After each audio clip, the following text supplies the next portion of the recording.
Thank you.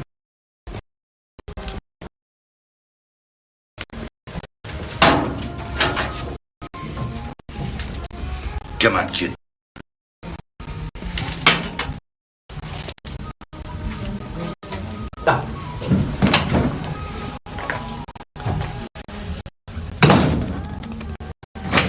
Hey, I pay you for protection, right?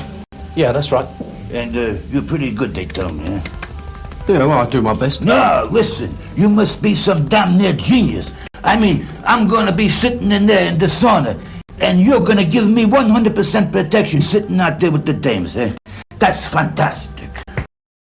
Well, I just thought... They're not paying you to think, kid.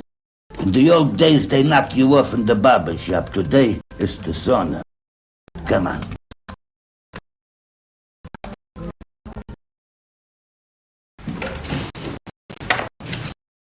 Hello, Arthur. Everything fixed? All set. Okay. Let's take it one more time. You lob the rope over the back wall at exactly 3:05. Got that? And for Gord's sake, have some mattresses handy. It's a long way to jump from the top. On the other hand, seeing as I'm out of here legit next week, better not bother. Who's minding me, Arthur? Nice bloke. Friend of mine. You'll get on. He may be nice, Arthur, but is he good? Charlie Mellors isn't noted for his sense of humour. His idea of fun, stamping on spiders. One of the best. He better be. I'm too young for concrete wellies. Who is it? His name's Terry. Strong as an ox. And almost as handsome. I think I'm going to faint. Don't worry, kid. They say, cleanliness, that's next to godliness. So's death. Oh,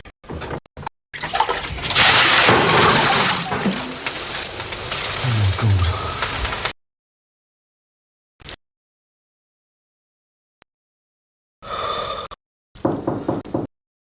Come in. It's open. Oh, go on, Bennett. Are you deaf or what? What? Hey, what's all this? Arthur, if you value your front teeth, I'll talk about something else. From Senior Gambetti with love and gratis. Gonna recommend you to his friends. Before you know where you are, you'll be minding Sophie Loren.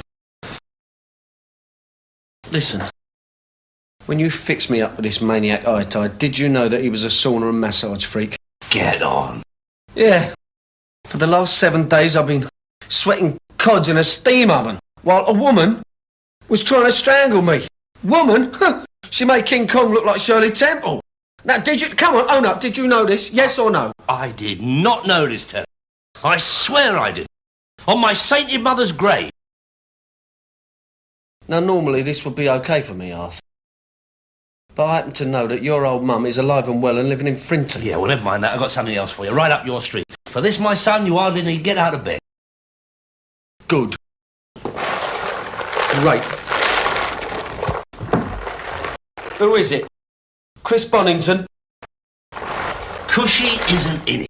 Pull the other one. It plays Hey Jude. His name's Stubbs. Albert Stubbs. He's just finished a 4 stretch for bank robbery. You're not listening to me, are you, Arthur? Look, his oppo's got 15 years apiece. All Stubbs did was drive the car and wash the loop. And here we come to what they call a nub, Terry. Bury it. All 50 grand. What we got here is a failure to communicate. Now, look, when he comes out, his problem's going to be there's going to be people who want to know where he's put it. Huh? Well, aren't you going to ask me who? I've got to give it to you, Arthur. You are a trier. One of the gang was Charlie Mellors. Remember what the papers called him? Yeah. The Dillinger of Dagenham. No, he's not the problem. It's his wife, Rose. She's been asking Charlie for years where it's all in, but his lips are sealed. Marriage vows are not what they used to be, Terry. I thought you said something about Cushy. Look, you mind Stubbs for 1 night, maybe 2 at the most. Just give him time to arrange some corner of a foreign field that is forever Mersey. Pick him up at the neck, bring him back here, lock the door, he's Crown Court and Jack and Ori all the way. Straight up, you'll never earn bread more easily. Yeah, but it's well bent, isn't it? Well bent? You know I never touch anything that was even a bit bent. Now look, what are we doing? We are protecting a man who has paid his debt to society from the unscrupulous clutches of others. Tell me that we aren't. I don't like it. I've heard about that Rose Mellors. She's bad news. Oh, forget her. Time she finds out, he'll be long gone. She doesn't even know he's coming out. Nobody does. Except us. That one more like these over there, okay?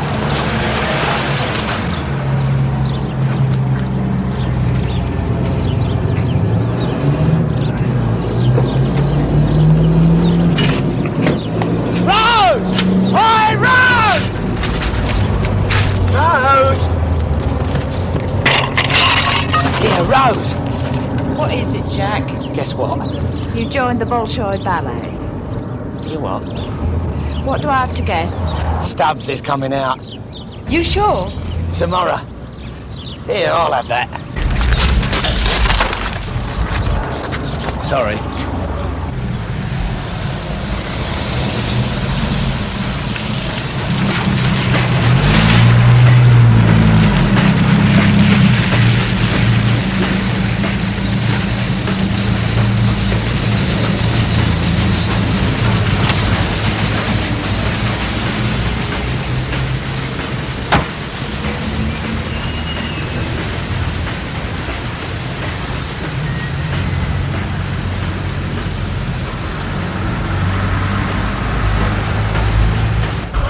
Who's that?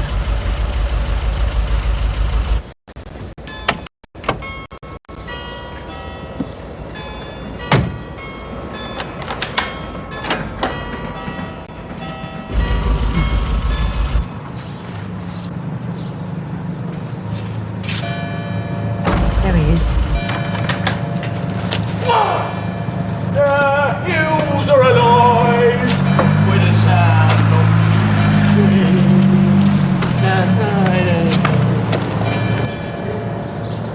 Oi, you Stubbs? Yeah. Yeah, we'll cut the bleeding cabaret and get in.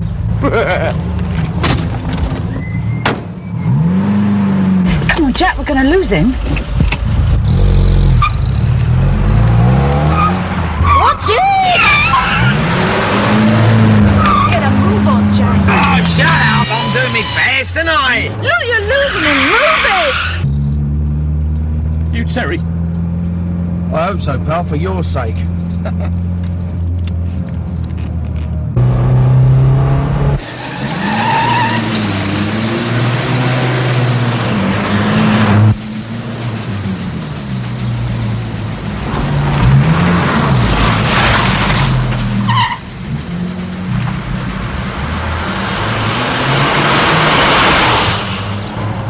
Nice one, Terry. Easiest bread you'll ever earn, he said. No one else knows he's coming out.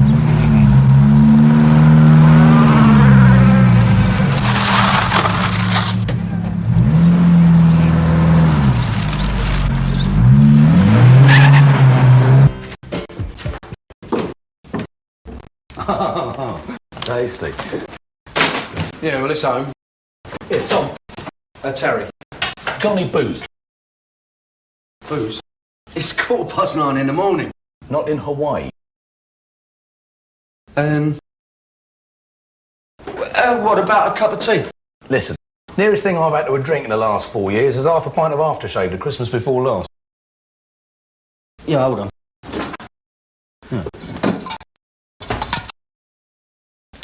Ah, not exactly the Ritz cocktail bar, is it? No, not exactly. Here, Tom, Terry. you, got any numbers? Numbers? Yeah, you know, nudge, nudge, wink, wink, say no more. What are you on about? Oh, blimey, O'Reilly, lad. Numbers. You know, to ring. Swedish masseurs, correction and poetry reading a speciality. Pimping comes extra. Stick it on the bill. 4 years, sunshine. Now listen, pal, it's time we had a little chat. Pub's still open 11 o'clock. Now listen, and listen good. While you're here, there'll be no pubs, no nookie, no nothing. Oh, stroll on, Tommy. You're getting closer. It's Terry. Now come on, say it after me. Terry. Terry.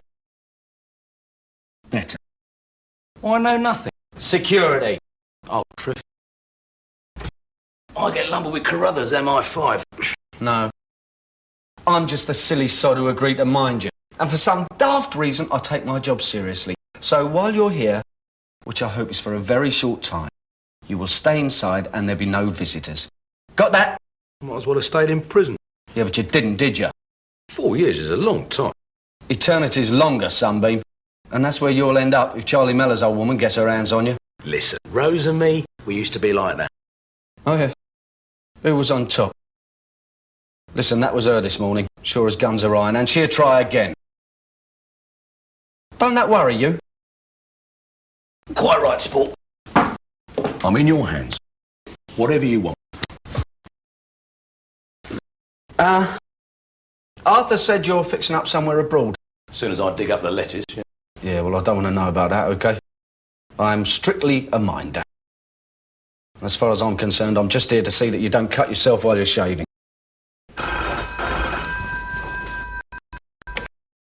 Hello? Hello, Arthur. Everything go all right? Yeah, he's here. Just one thing. Rose Mellors was there. No. Yeah, it's a must. And the Dagenham Gold Pipers, for all I know. Look, what you do? Put an ad in the Daily Mirror. But you got him away. You got Stubbs away all right. Yeah, he's here.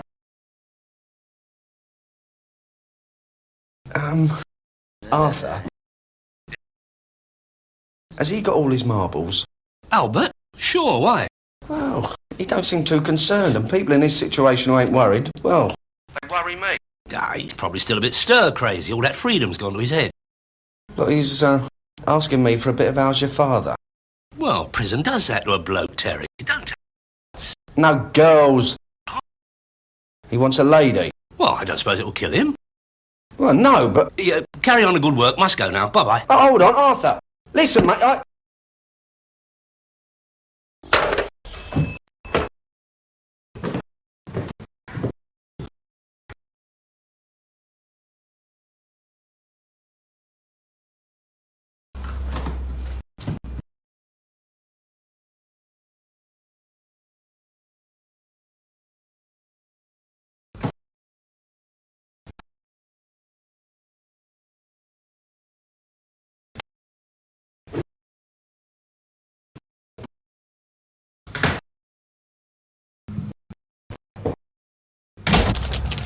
There we are, dear. That's £1.50. Lovely rose, that.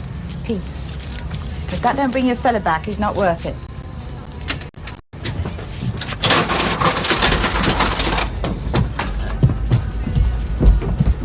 Well then, Jack, who was it? Who's got him? It wasn't Packer's mob. They didn't even know he was coming out today. But then who was it? Could have been the law. I don't think so. Look, spread the news around the street. There's a century for who finds him. Yeah, it could have been a bank copper. You know, maybe one who'd done a bit of a dodgy deed. Just spread the word, Jack. I'll do the rest.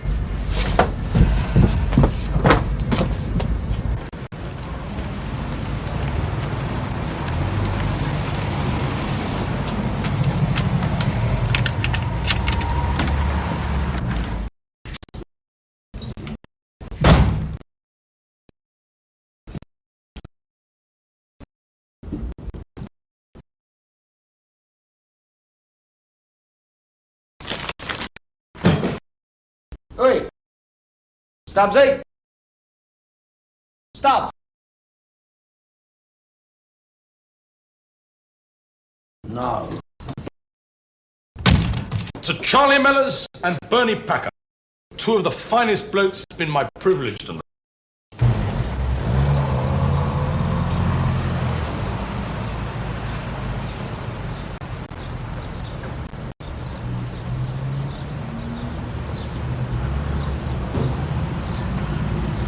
Come, landlord, fill the flowing bowl. A glass of your excellent ale. Ain't the best. 52, Governor. 52? I suspect you've made an unwitting error there, landlord. 32, perhaps. Where have you been lately, Squire? Where the average wage was 50p a week. Oh, it's like that, is it? Yes, and if I'd known what was happening to the nation in my absence, I'd have stayed inside. 52 pence for a pint of bitter is daylight robbery. Aye, well, you'd know more about that than me. Oh, my aching rib. Très amusante. Charlie'd appreciate that one. So, you knew Charlie Mellors and Bernie Packer, eh? Yeah, we're in my name. Dillinger of Dagenham, what? How one comes to despise gut press. Cheerio.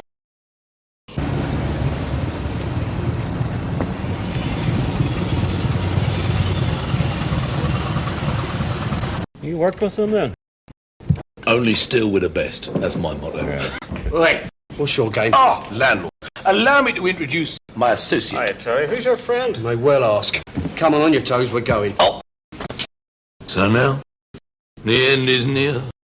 And as I reach the final You got curve... a right Egypt there, son. Say that again. He's been telling me he's a hard man. Between the ears. Come on, we're going.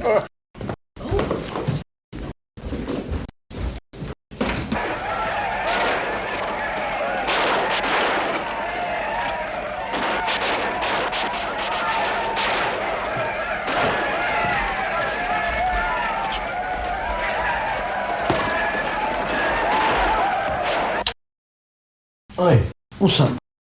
Go back to sleep, it's safe. But get your shoes off the bed. Oh, I was dreaming. I was back inside. It was Tuesday. Best day of the week. Cauliflower cheese for dinner. Yeah. It's one goodie after another in Nick, innit? You done anything? Time. Listen, what do you tell Mickey? Who? Mickey, down the boozer. Ah, nothing. You do that again, son, and I'm going to give you a slap. Do you understand? Yeah. Sorry.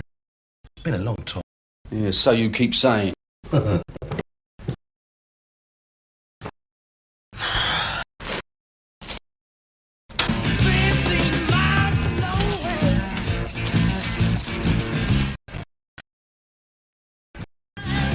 then, back to the competition. And if you know the answer, give us a ring right now on 246-8071. The first correct answer wins a t-shirt and a car sticker. I'll just repeat the question. What famous picture finishes with the lines, Mother of Mercy, is this the end of Rico? Let's hear from you now. 246-8071. Easy. Little Caesar.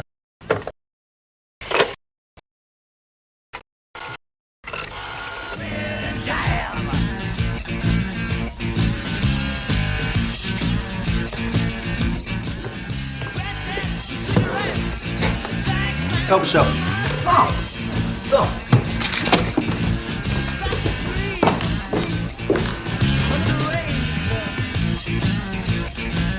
Well, well, well, we have a movie expert with us today. The winning answer came through in 15 seconds, would you believe? And here is the lucky fella. Hello, who's this? Hello? Your name, sir? Albert. Albert Starr. All right, Albert. What film ended with the line, Mother of Mercy, is this the end of Rico? Little Caesar, starring Edward G. Robinson, made in 1931. Directed by Mervyn LeRoy. Fantastic. You must be in the film business, Albert. No, nothing like that. Last 4 years I've been in the Nick. Just got out today. That's you! Well, well, well, it's your lucky day and no mistake. Tell me where you live, Albert, and we can send you on the t-shirt and the car sticker. Flat 14 Langford Road, Essex. You are out of your bleeding tree. No, I always was good on films. All right, then, come on. What's your bloody lark? What do you mean? I know. It's one of Arthur's little jokes, isn't it? I'm on candid camera. No, it's nothing like that. I just didn't think, that's all. Sorry, old son, honest. It's just like being out and all. I can't handle it yet. Not for a bit. You know what I mean? What you doing? Thanks to your competitive spirit, we've got to get out of here. Oh, yeah, reckon. This is a... Look, there must be thousands of Albert Stubbses around. Oh, yeah. They've all done 4 years, they all came out today, and they're all nutters. And I'm looking after every sodding one of them. Yeah, hello. Is Arthur there, please? Daly, Arthur Daly. Oh, well, if he comes in, could you ask him to phone Terry, please? It's urgent. Yeah, no. Ta-da.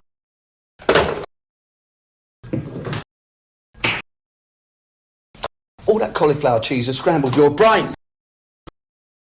So, we're not moving then? No. I think we should. Oh, and where should we go, Maestro? Fort Knox? Right. Don't you want to see whether you made the news? Don't let go. Yes. Yes, thank you. We heard it too. So did everyone else. Thanks for calling. The what? The reward? Only 100 just for listening to the radio. Jack, you look like desperate Dan Lavernia. Go and serve.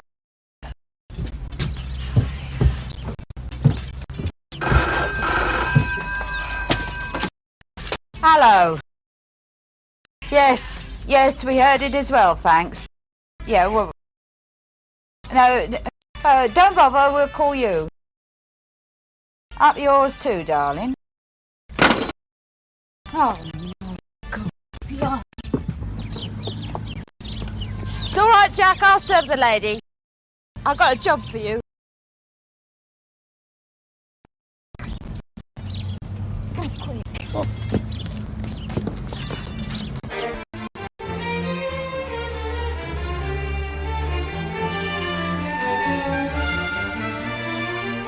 Sit down. Change the channel.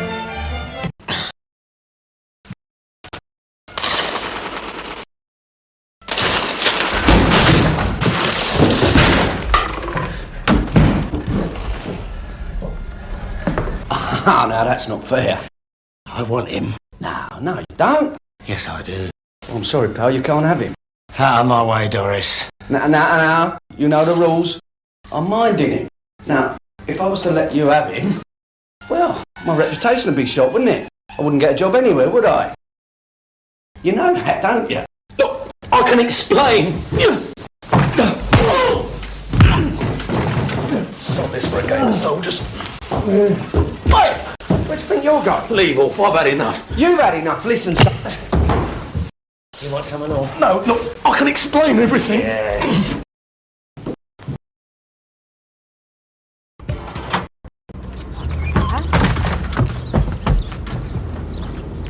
Would you go through to the conservatory, please, gentlemen? Wholesalers.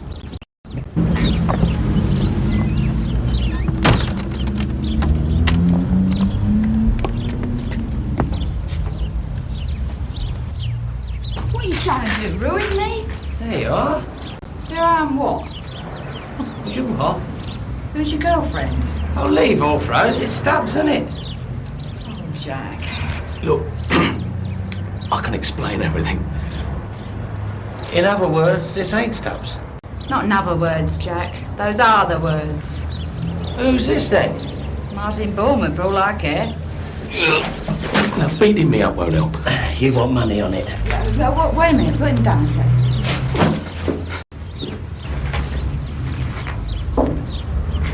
Right then, love. What's your real name? George Wilson. Oh. All right then, George. Calm down. Now then, why don't you tell me why you've been going around calling yourself Albert Stubbs? Huh?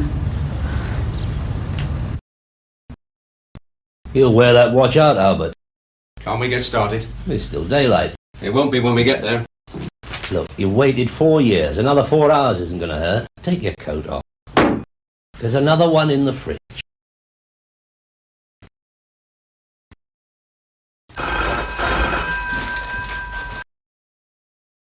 This is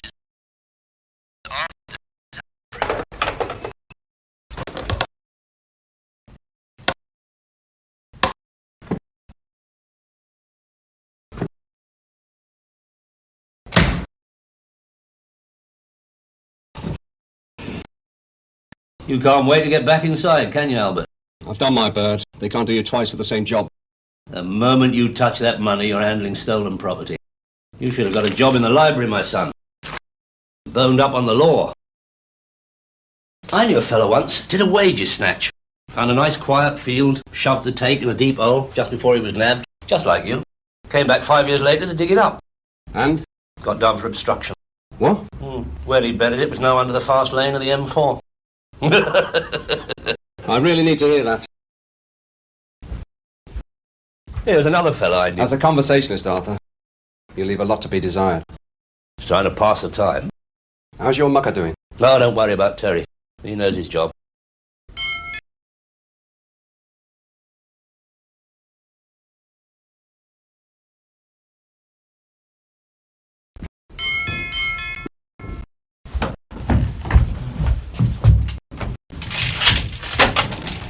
What's this? I've been looking everywhere for you. Why's your blower on answer phone? What you doing here? What do you want first, Arthur? The bad news or the really bad news? What's happened? Well, open the door. It's Stubbs. What's happened? I've lost him. Lost him? Where? Arthur, the man is mad. It's a pedigree basket case. You know what? He only got his name and address announced on the bleeding radio. Who's this? Albert. Albert Stubbs. No, I'm sorry, I'm not quite with you, mate. The real one. The real one? Yeah. Well, who was the geezer I've been minding? Well, Well? Come on, who's that clown who's been sending me round a twist? Decoy? Oh, this is interesting. This is very interesting. well, no, you see, Albert here knew there'd be some people waiting for him when he came out, so he did a deal with another bloke who looked a bit similar, who was coming out on the same day, so that he could sort of draw their fire, so to speak. And where, so to speak, do you fit in? Coordinator, that's all. Where's Wilson? Who's Wilson? George Wilson. Your man, one of the best con men in the business. I should smack you. Now, you've got no right to use me like this. I suppose it never occurred to you to let me in on it. No, listen, son, I'm sorry, but I was following the need-to-know principle. The what? Well, the less you know, the less you can tell. It's all the rage in MI5. I see. Well, OK. Working on your principle, all you need to know is that half an hour ago, Rose Mellor's minder hit me on the back of the head and snatched your George bleeding what's name, who probably by now is on his way to the great con game in the sky. Telling them where you bloody live. No, George wouldn't do that. Are you kidding? Have you seen her minder? He'd make Arpo Marx talk. No, George wouldn't do that. He can't. He don't know where I live. They know your name. You're in the book. Ex-director. What, you? Yeah. Kept getting all these obscene phone calls from women. Get the car. We're off. Hold on. Nobody's going anywhere. What did you say? Look, you set me up minding a geezer, right, and I lost it. Now, I dare say, to one of the world's great coordinators, this don't mean a lot. Or, of course, to the Birdman of Alcatraz, but to me, it does. You see, Arthur, first of all, I don't like being made a fool of. Secondly, I hate being bopped on the head. Thirdly, I don't like losing clients. So until he comes back, we're not going anywhere, OK? You're going to stop us, are you? How do you feel about cauliflower cheese every Tuesday for another 10 years? Right. So until I find George, I'm going to phone you every half an hour. And if I get a recorded message, or no answer, the next number I dial is 999.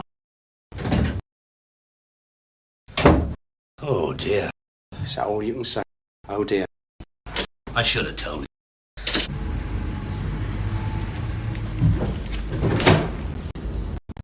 Oh. I bet you're Terry. No, I'm just a window cleaner. I'm Mrs. Mellors. You can call me Rose. You've got something of mine, Rose.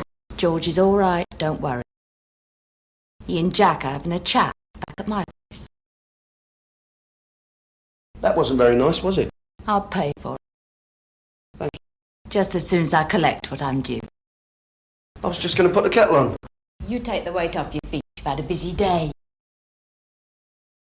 How's your head? Wonderful. Listen, why don't you just halve it with Stubbs? Do you think I'm after copping the lot? Aren't you? Do I look like a dishonest person, Terry? Well, do I? No, Rose. You look incredibly honest. I bring my children up to share and share alike. That's all I ever wanted. So what's the problem? Charlie, my husband. Well, Well, when he finds out Albert's carved up the money with me, he'll go spare. Albert knows that. He wouldn't be safe in Guatemala. Oh. You see, he thinks that I'll spend it all before he and Bernie Packer get out. No. Listen, why don't you just put it in a building society? That's what I told him. Invest it, I said. Keep ahead of inflation. But he never was much of an investing fellow, Charlie. So, you see the score? Yeah, yeah. You're very good looking, aren't you? Still, I suppose you know that. Well, a man's got to believe in something, hasn't he? What do you know about flowers? They're plastic and they come in vases. Oh, quite a little Percy thrower, aren't you? But what about flowers? Well, I run this gardening centre. It's a nice place. I need someone to help me manage it. It's good money. It's tempting. How's business? Bloom.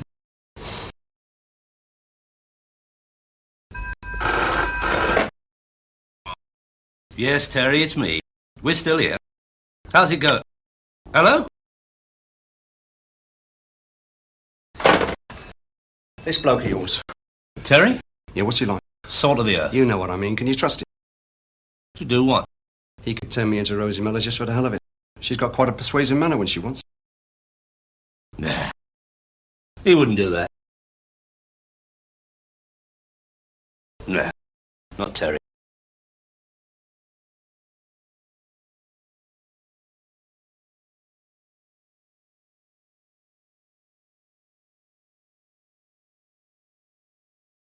Now then, love. Where's this Arthur Daly live? You give me George, and I'll tell you. Deal.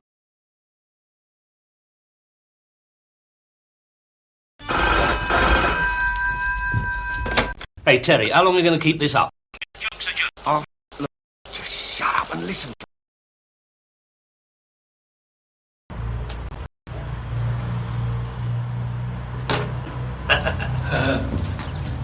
That's somebody at the shop. Nah, it's no one.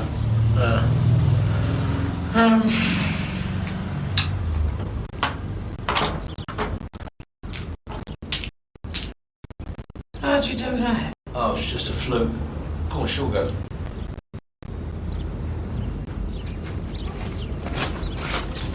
You, on your toes. It's all right, Jack, it's all right. You've got to go to Arthur's. He's got your money. Now, here's Okay. the address. No hanging around. You've got to go around there immediately. Take my car. It's just outside. When you get there, park outside Arthur's house and put the keys in the exhaust pipe, all right?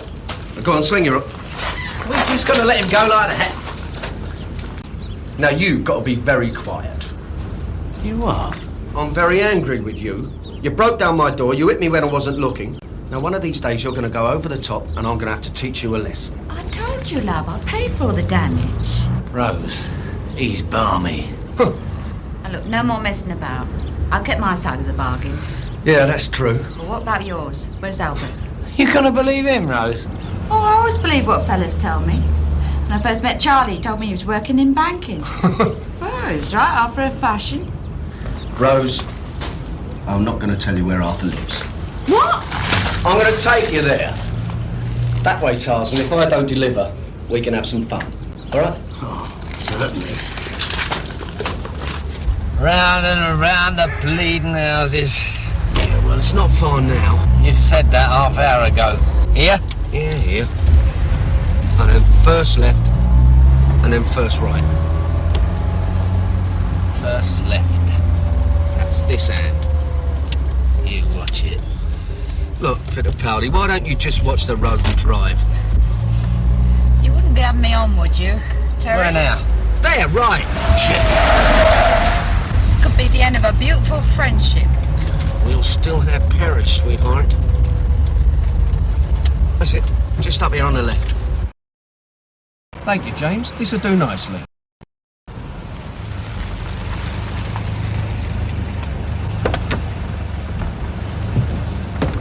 What floor's he on?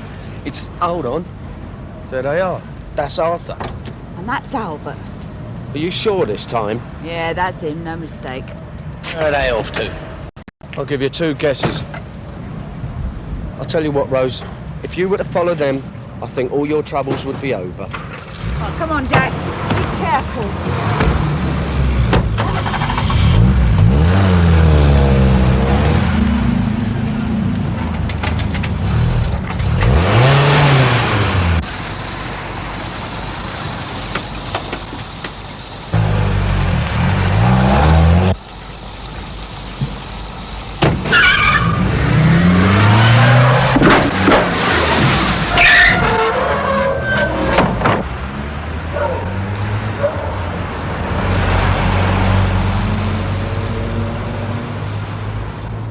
All right, lads. Cheers.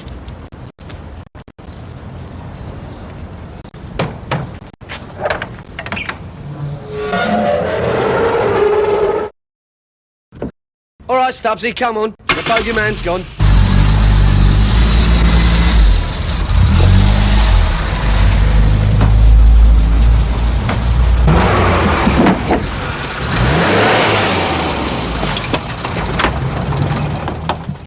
Arthur said this was your idea.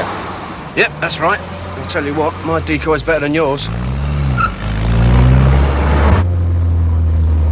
I'm charging danger money for this, Arthur. Well, in overtime at least. Keep trying, George. Where are we going? Let's call it a mystery tour.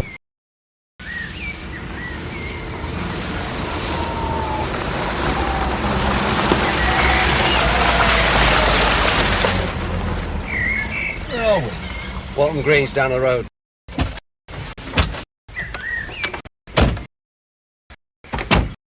Tell you what, I wouldn't have been surprised if there wasn't a bleeding great housing estate here.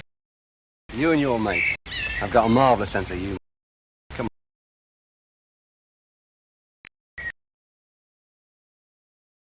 on. I knew a bloke once. Came back to dig up some money. Yeah, and it was under the M4. No, nothing like that. No, he dug it up all right, what was left of it. What do you mean? Mice. Oh, yeah. Yeah. It's in the Guinness Book of Records. Most expensive mice nest in the world. Lined with 40,000 quid. Come on.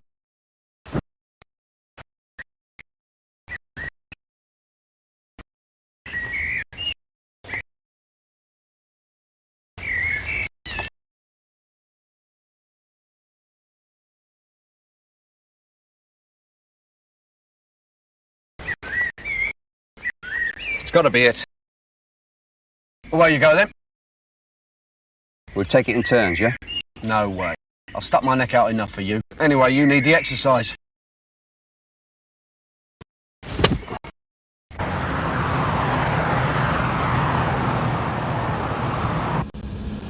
They're going to clock something's wrong soon, Arthur. They got to.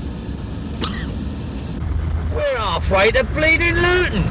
Just keep him in sight, Jack.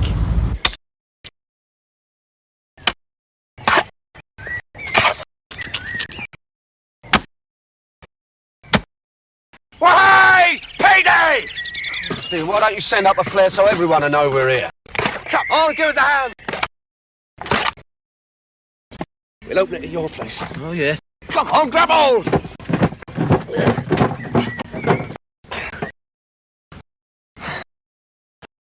I suppose you'll put Charlie Mellors and Bernie Packer's share back later, will you? I'll look after it for them. I bet you will. Rather you than me, mate. Of course, big enough, isn't it? Hold on. There's 50 grand in there. I heard it was 60. And the bloke who washed it took 10 in commission. 10 grand? Gordon Bennett, talk about robbers robbing of robbers. Had no choice, had I? The money we nicked was in brand new tens. He changed it into used onces. That's why I needed a big box. Have you ever seen 50,000 quid in £1 notes? No, not recently. Come on.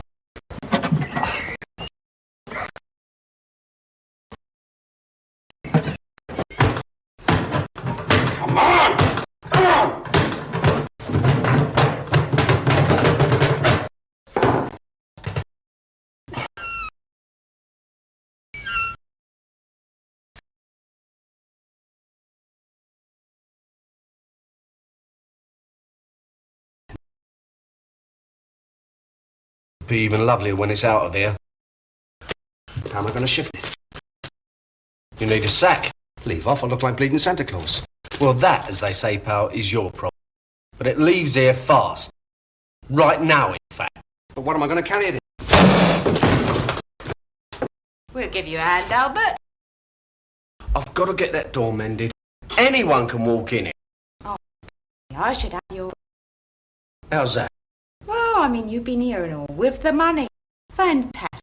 And there was Jack when he found out you put us on a wild old goose chase, saying how he was going to reach down your throat, grab hold of your knees and turn you inside out. Close my ears. Yeah, well, he's always had a vivid imagination, young Jack, hasn't he? Yeah. Still, as we're all here with the money, we'll forget all about it. You know I'm a dead man, Rose. Charlie's going to kill me over this. The weather's nice in Brazil this time of year, Albert. Give Ronnie Biggs a ring, you can dust down on his veranda. Have you got any old grocery bags, dear? Something to put this lot in? Halves is it then, Rose? We're getting close, Albert. You're warm. Thirds? I'll take Charlie's share. And I'll put Bernie's in the woolwich. Be a nice little nest egg when he comes out. Charlie's not going to like this. He's going to be mad as hell. I shouldn't be surprised if he gets someone to have a go at you, Rosie. No, he won't. Not when I tell him. Tell him what? Why, that you copped the lot, of course. Oh, Rosie. You wouldn't tell him that.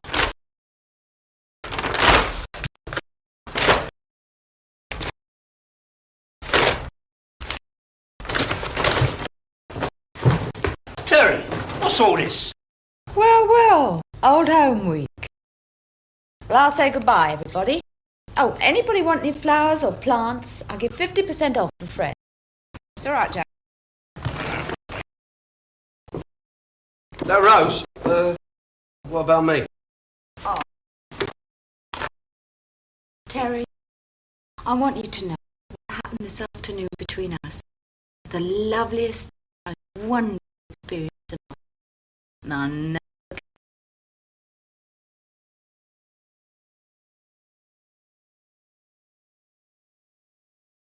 I meant the door.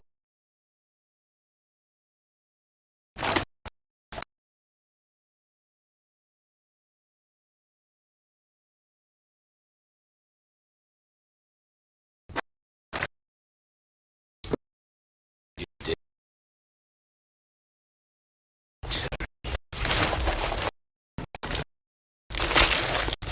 2 bottles vintage shampoo. Stolen? That was sparkling Nigerian. Vintage shampoo, transport, a lot of transport, petrol, lunch, Havana cigars.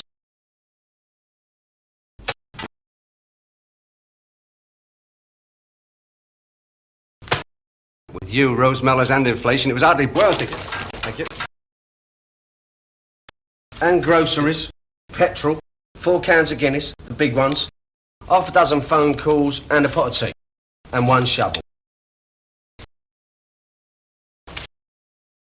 Ta-da then, Albert. Now look after yourself and be very careful. There are a lot of very shady customers about.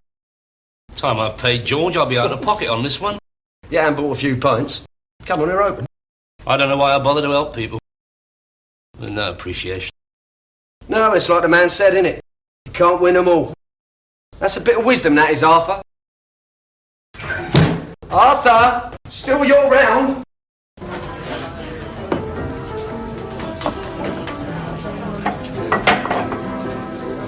Okay, this may amaze you, but Mr. Daly is going to buy a drink. So we want 2 pints of best, 2 whiskey chasers, a cigar, sir.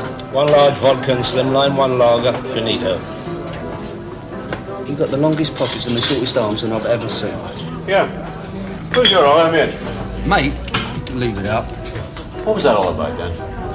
Do I ask you when you're watering the beer? Thanks. Well, Mr. D, to crime. Cut that out. Hey, just a minute. Not these ones. What? These. They're no good. Hey? Oh, what's the matter with them? What do you mean, no good? Well, those are the old ones, aren't they? So? Well, you wouldn't have noticed, Mr. Rockefeller, dealing only in 20s, but we changed over onces in 1978. These aren't legal tender anymore. Since when? Since June the 1st. Why not? Well, they were all pulled in, weren't they? What am I going to do with all these? It's the truth. You found Captain Morgan's treasure or something? Are you trying to tell me we can't spend it? What you do is, You step down the Bank of England, you fill in a form, and they'll change them for you, if you're lucky. Oh dear. Oh dear, oh dear. I'm bloody glad you can see the funny side of it. No, it's quite simple, Arthur. All you've got to do is step over to the Bank of England, throw in a few firms, and they give you the money for it. Don't know where you got all this lot anyway. They're nearly all out of circulation. I haven't seen one for ages. What's the matter, Terry? I'll tell you what. Here, for charity. Arthur, you can go and fill in a few forms, and you can go to the Bank of England. I don't even know where it is. I think I'd like to go home now.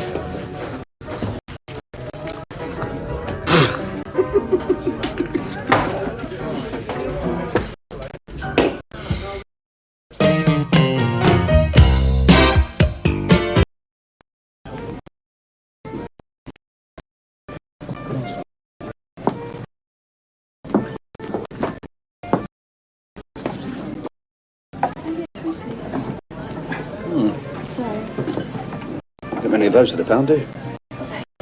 Big girl when she grows up? Oh. Right. Young enough to be your daughter. Well, what's wrong with that? That's what keeps me young. Oh, I thought it was Phyllis-Ann and Grecian 2000. It can be very hurtful sometimes, Terence. Little doll. See, that's what her indoors don't understand. Young bird like that around keeps you feeling young. I mean, look at that Picasso. He always had a few young birds about. Kept him going till he was 90 odd. Paintings weren't all that. Arthur. Well, Stan. All right. Yeah. Terry, Stan? couldn't do us a favour, could you? How much is it going to cost me? Now, don't get me wrong.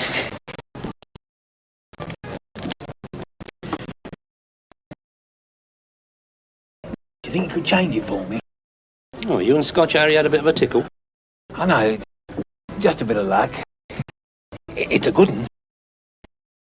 I'll just see what the exchange rate is. Could I have a light ale and all? Do us a favour, Dave. Got some of my holiday money left over. Change that for me. Straight, is it? Of course it's straight. I think I'll go to the Seychelles with naughty money. About $2 to pound, isn't it? Oh, I don't think it's as much as that. No? Oh, well, give us 40 and 5 and you and your good lady have a drink. Oh, and my usual. Oh, and, like that.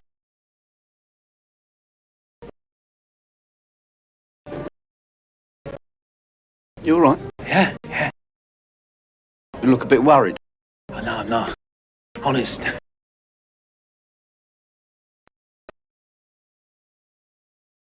I thought I'd buy a new cardigan on Monday. Nice. Here you are, Stan. Oh, Tom. Have I given up? I thought you were taking it easy, Terry. Oh, yeah, I always come here Saturday afternoon and sit here with an empty glass, don't I? Here you are, Stan. 8 fivers. Is that all? Oh, it's a rate of exchange, isn't it? Varies from day to day. I didn't realise that. Oh, yeah, especially on a Saturday afternoon. Something to do with Switzerland. Scotch Harry all right? Oh, yeah. He's terrific. You, got any more of those lurking about? $100 bills? Well, to tell you the truth... Yeah, I like that, Stan. There is a few more. Mm-hmm. Just a few, like. Well, why don't you get Scotch Harry and we'll do a bit of business? He's barred in here. No, I'll square it with Dave. As long as he's with me. He won't come out. Why not? You could come round. He wouldn't like it, but if you've got some time... Yeah, that's a good idea. Never know. Might get a drink.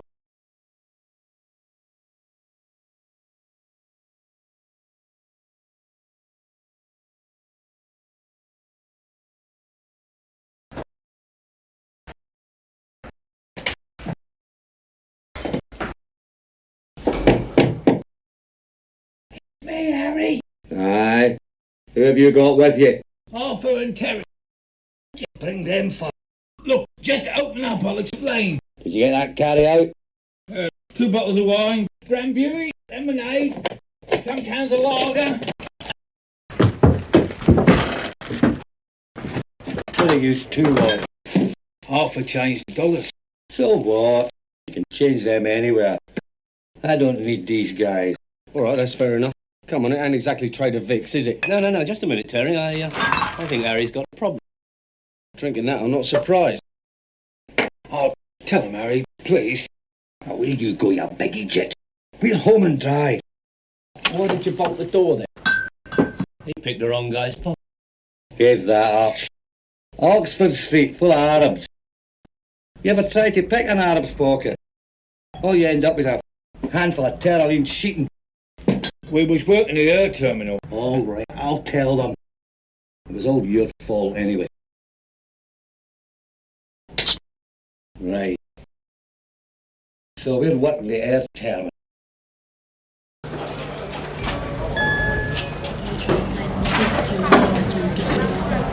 Is departing from gate 4. Passengers who have not checked in, please go to desk O. I'm looking for a handbag, a flight bag, a suitcase. I mean, a fistful of credit cards and a checkbook will do us nicely.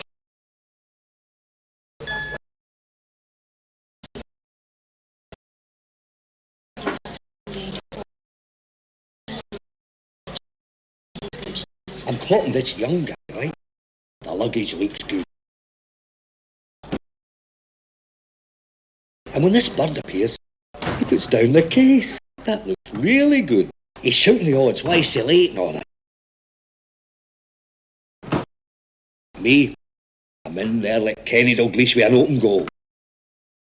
I'm off, and they haven't even noticed. I'm heading for Big Stan, right? Then Rycott appears. DC Rycott.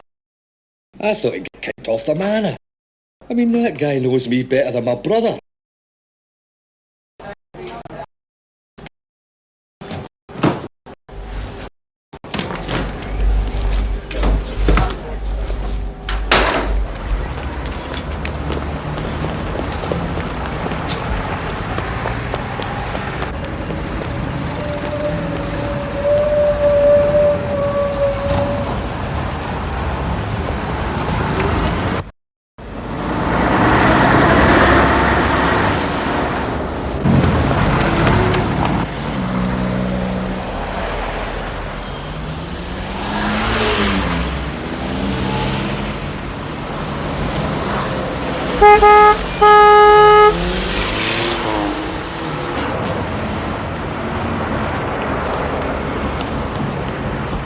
I mean, I'm a magic runner, but I'm a wee bit out of training.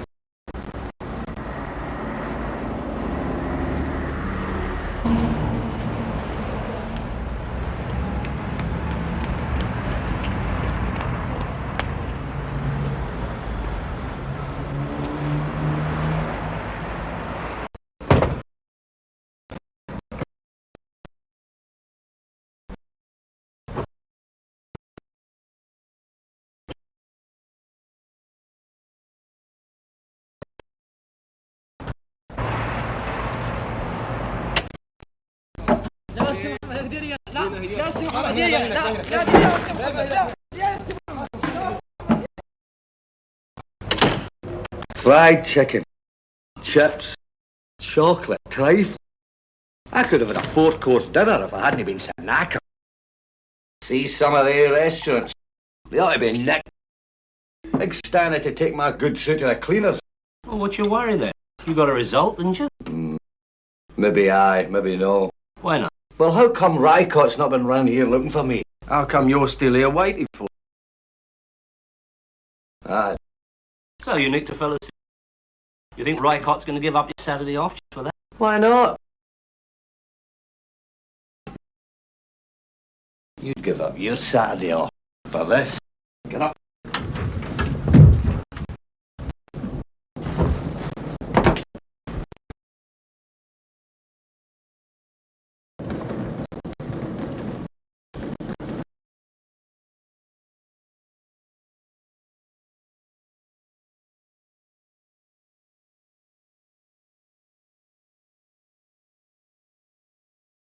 How much? Couldn't he count it all? Gave up. $500,000. A lot, innit? Yes, it is a lot. Even at Arthur's rate of exchange. Nothing on the news? No. No old Bill? Hey, what are you doing? Oh, bit of a thief. Couldn't resist nicking the hotel notepaper. Font book. Smart, comfy. What nationality was he? How the hell should I know? What airline was he going on? Oh, that Yankee one. Come in. Twa. TWA. Anyway, what does it matter? Well, maybe we can find him. For?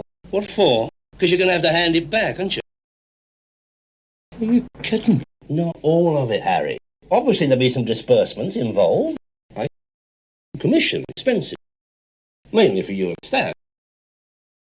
A bit for me and Terry. How come you two suddenly are in the act? Because you're in trouble, old son, and you're going to need looking after. He's right enough, Harry. Shut your face. You want helping? You don't want helping? Hey, what are you doing? Stay here. I'll be back in a bit. All right, wait just a minute. Listen, what are you talking about, stay here? What happens if he gets a pull? I'm sitting there with a bag full of dollars. The old Bill comes in. What am I going to say, eh? Oh, yeah, I always spend my Saturdays with Scotch Harry at one of his little cocktail parties. The law won't come round. What about the other one? They got that sort of dough, they're going to be a bit tasty, aren't they? I'll be back soon. Oh, you'll be back.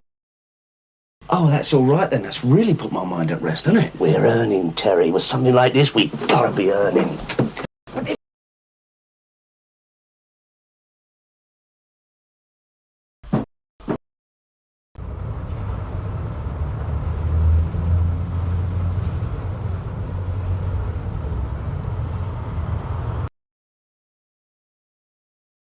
Look, Maurice, if I'd set it up, I wouldn't have come back here, would I? Unless you were very brave.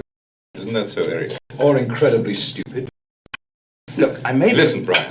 We've had a very efficient system. In our business, everybody's accountable.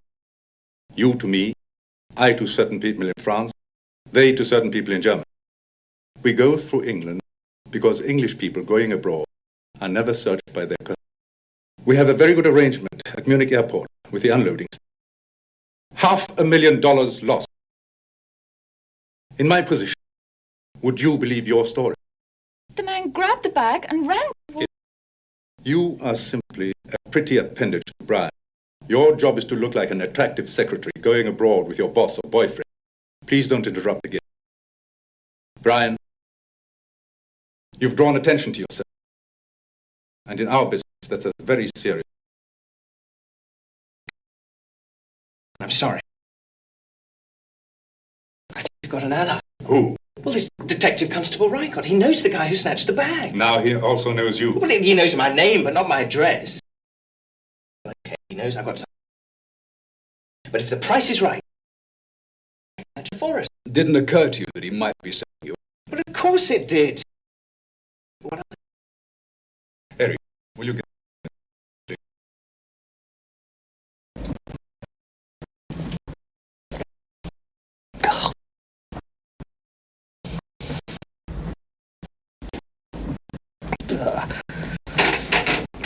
Hey, he's one of the laggers. You'd be better off with a stomach pump. You sharp, you cockney. All right, don't get cheeky, Harry. Why not? I've been hit by bigger guys than you. David McDougall tried to bite my nose off one. Oh, what happened? What happened? I prized his false teeth out Very clever. with my bare hand. Hey. Hey, Harry. What does he mean? It's me, Harry. Doesn't even give her a password. We haven't got a password.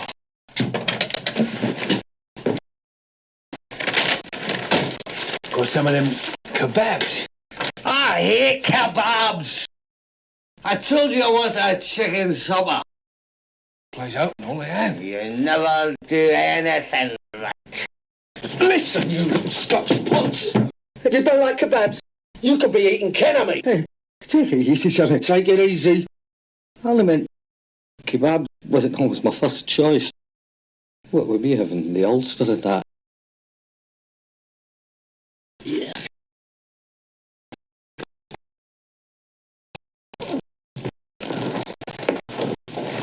Honest, Harry, these ones, they're magic.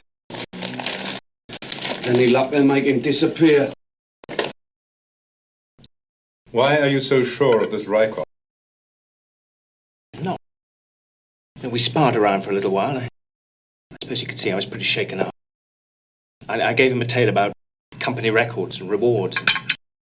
Look, I could just tell he's the sort of cop who'll give you your driving license to with a £10 note stuck inside. And then he arrests you and slaps on another charge of trying to bribe a police officer. Look, Rycott got the message. He knows that I want the bag and that I'm not worried about an arrest. What about him? I mean, you arrest a bag snatcher, it's hardly overnight promotion. He has his man's address? A day, or maybe two. These people move about quite a bit. Look, Rycott gave me his home telephone number. He's on our side, Maurice. Still a very big risk. If he finds out what's in the bag. I told him all we needed was the address. After that, I'd handle everything. He'd get his reward. Everything will be fine. If he finds the man, he's in. Unless he gets too greedy. Can you find out about this Detective Constable Rycott, Eric? So, we have a little sneak and hopefully bent police. Maurice, I put the bag down for 20 seconds. Please, you've got to believe that. Brian, it's all a matter of accountability. Are you frightened? Yes. Go. Dear Kim.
Right, all fixed.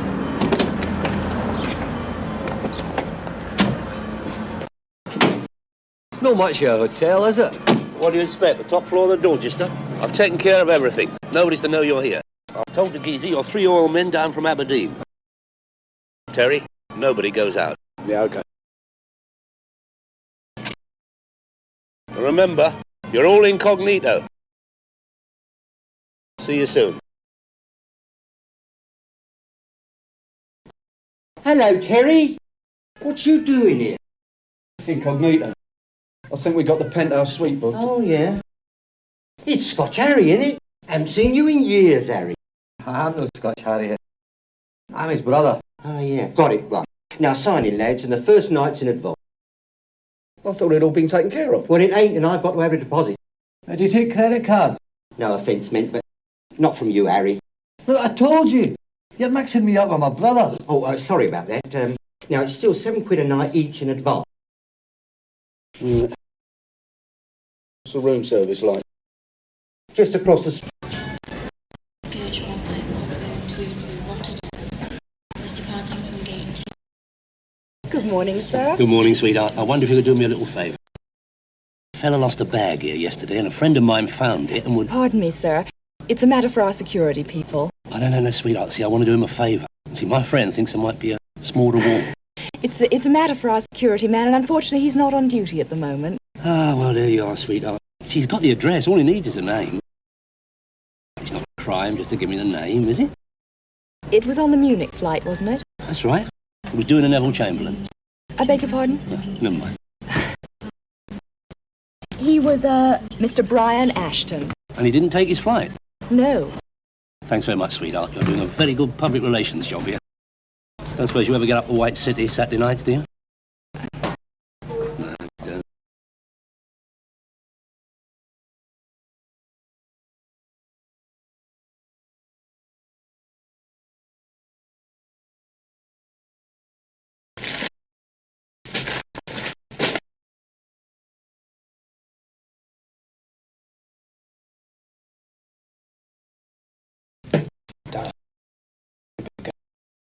What do you mean? Get out of here.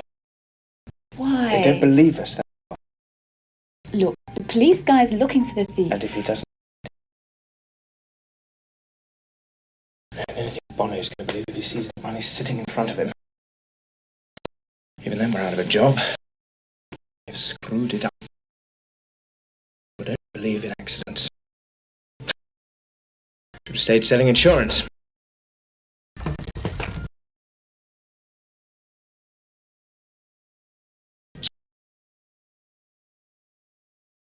I don't want you hurt.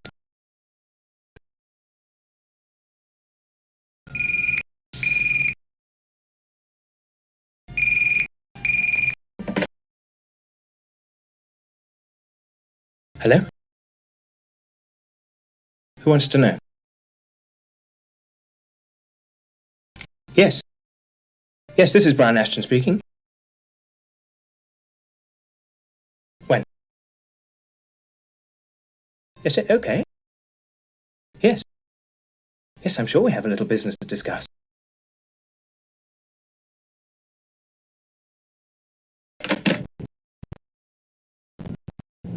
What am I going to do then? Well, just suss it out, that's all. Listen, I could be walking into a load of trouble up there. You're supposed to be the business brain. Yeah, of course I am. That's why I'm sending you in there to meet him. I want to reveal our hand. What hand? The fact that someone of my stature is involved in it. Ah, huh. It's really going to terrify him, that, isn't it? Possibly. In fact, more than likely, Terry. Besides, you need a backup man outside. I'd rather have a backup man inside. No, I've got to keep a lookout for Rycott. You don't know him all that well. You'd probably be up there with them. I'll give you a chance to meet him, won't it? Stop worrying, Terry. Just get in there and, in the words of Scotch Harry, do the bisou.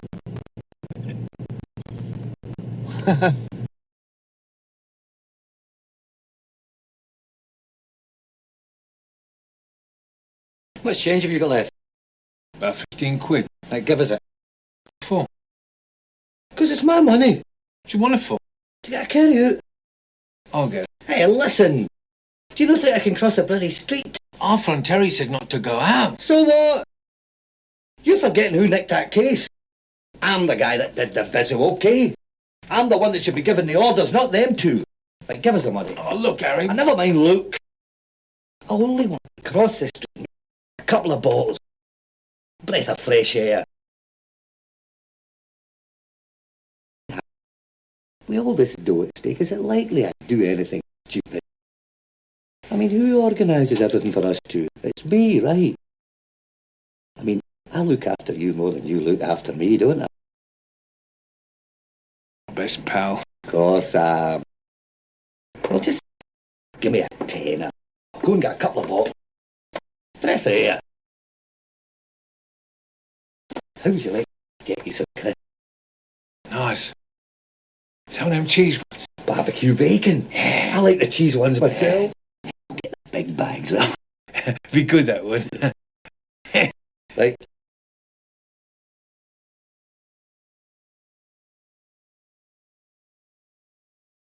Back before you know it, Stan.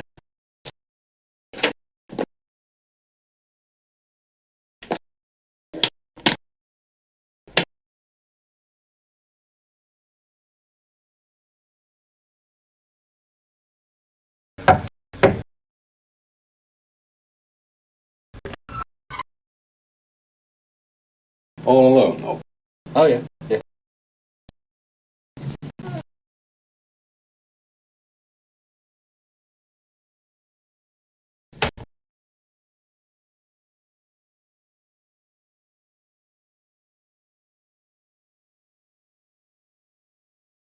do we make formal introduction? No, I don't. He's not the guy who stole the bag. I see. You some kind of a go-between. An agent. A sort of commission agent. How much? Well, since we got so lucky, and we don't want to row ourselves in on your thriving little business, we thought 50 grand. In coinage of the realm, of course. Who exactly are we dealing with? I don't want to know your name, and I ain't going to tell you mine. Oh. Professional. Right. I think I should make at least one introduction. This is Eric. Eric was with the SAS. Nice for it. He was the Sultan of Okrama's personal bodyguard. Wasn't that the one who got shot? After my time. Well, I'm sure you're very handy, Eric. You obviously have somebody waiting downstairs. Obvious. Don't you think 50,000 is a little excess? Well, $500,000 ain't exactly bingo money, is it? Do forgive me. I haven't even offered you a drink. No, I won't be staying. You agree the price, we deliver the bag. How do we get in touch? We don't. We arrange the meet now. After that, you don't see us, we don't see you. I hardly imagine we mix in the same socials. You never know who you're going to run into at the hunt ball these days, do you, Eric? Tonight, 10 o'clock. Is that it, then?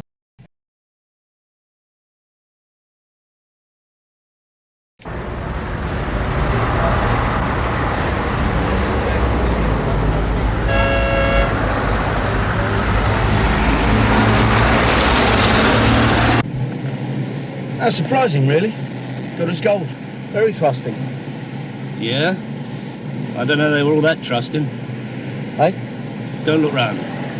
I said don't look round, didn't I? Being followed. Oh, you're joking. Soon find out.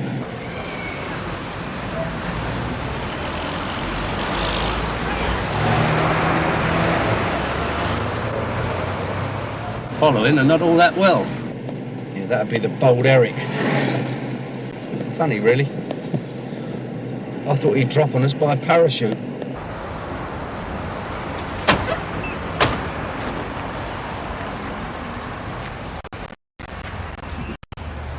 What now, then? We hope the front door ain't locked. What are you talking about, front door?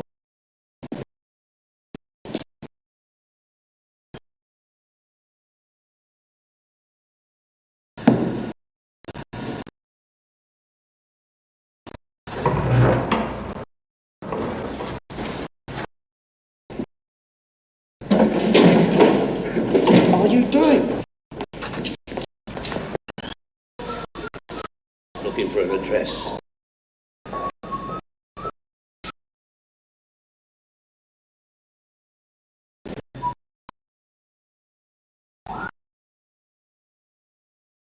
Now he's got one.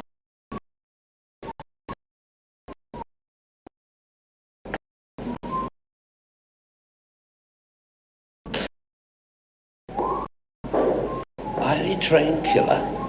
He's not all that, is he?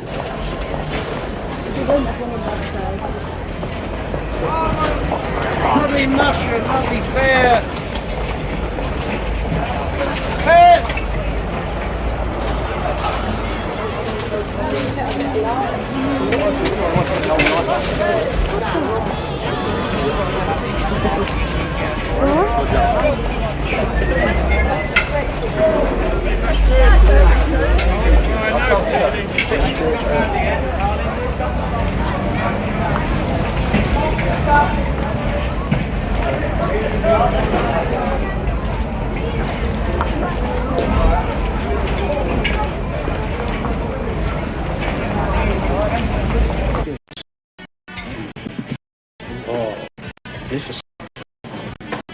Hey, how's it going, Fred? Hello, Harry. Haven't seen you for a while. Here was a dram beer and a half pint of lager. Right. Nobody look after you. I sort the lot when I train Buick. I'll stay these days. Hey, pig. It's the way to be, Harry.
Oh, Mr. Riker, how's he then?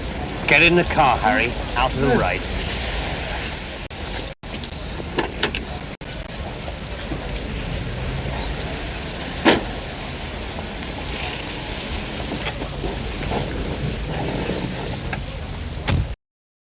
Bit too pissed for your 800 metres this time, eh? Hey, he's a flag. What have I done? Hey, listen, I was with my brother and my auntie. Ah, to hell. Whenever you like.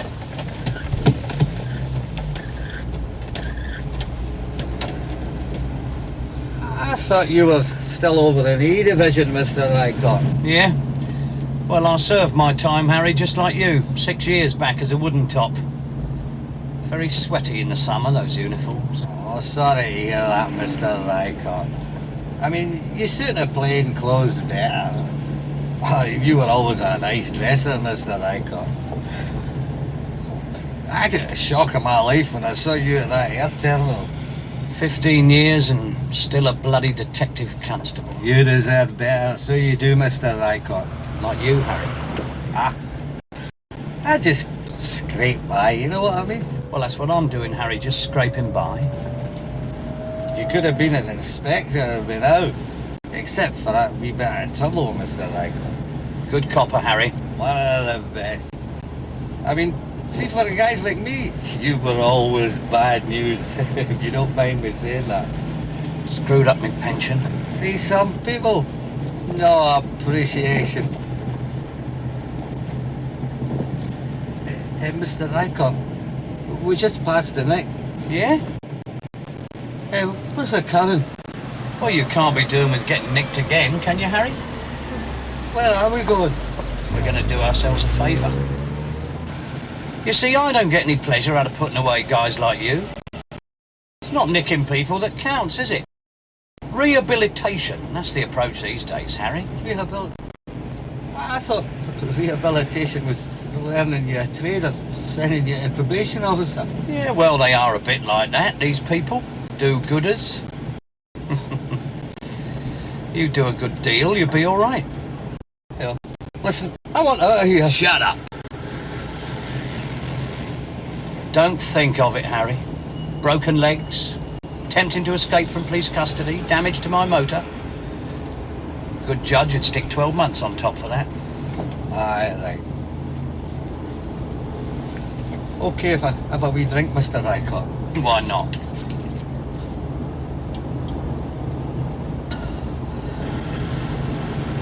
You wipe the top and I'll have one and all. Nobody goes out. Just said he was going out for some crisps and a drink. Drink? You let him go out for a drink? One? He can't count one. I mean, I've been working on his behalf. I've been grafting for him. I've been face to face with a trained assassin. Yeah? Oh, someone wants you on the floor. Great, isn't it? Nobody's supposed to know we're here. Now we're getting person-to-person call. Scotch, Harry. No, bloke wouldn't give his name.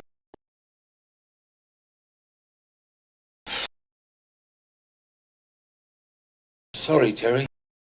Honest, only give him a tenner. With one of them in his pocket, he could be anywhere, couldn't he? Probably halfway to Spain for the next World Cup. Mind you, it'd be the only Scot there. Okay, so you've got our friend. But we still got the money. What do you mean the situation's changed? You know where we are as well? No names. Oh, great. But we still got the money. An hour? Yeah, I'll think about it.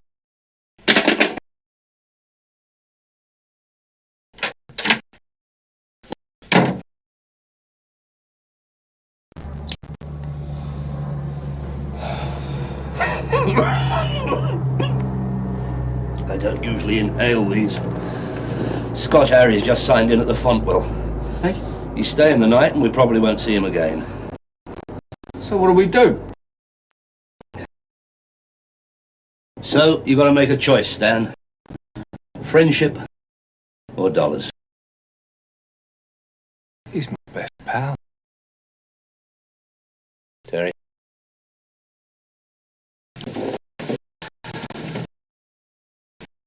It'd be a terrible world without friends, wouldn't it?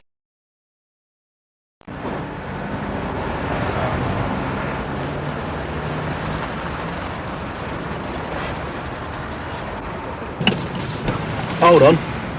Isn't that the Pink Panther? Oh, yeah. What about his comrades in arms? He's on the payroll, isn't he? Yeah, but how many others? Nah, forget it. I think DC Rycott's doing a bit of freelancing. Always was a greedy man.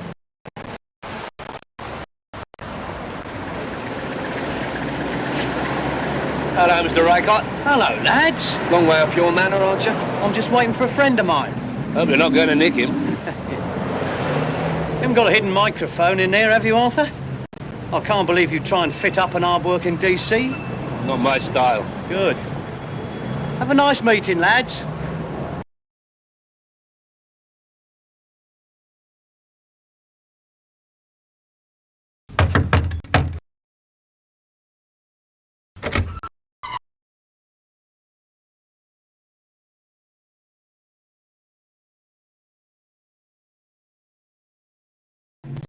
A pleasure to see you, gentlemen. Eric will take the bag. No, just a minute. Your friend was very cooperative.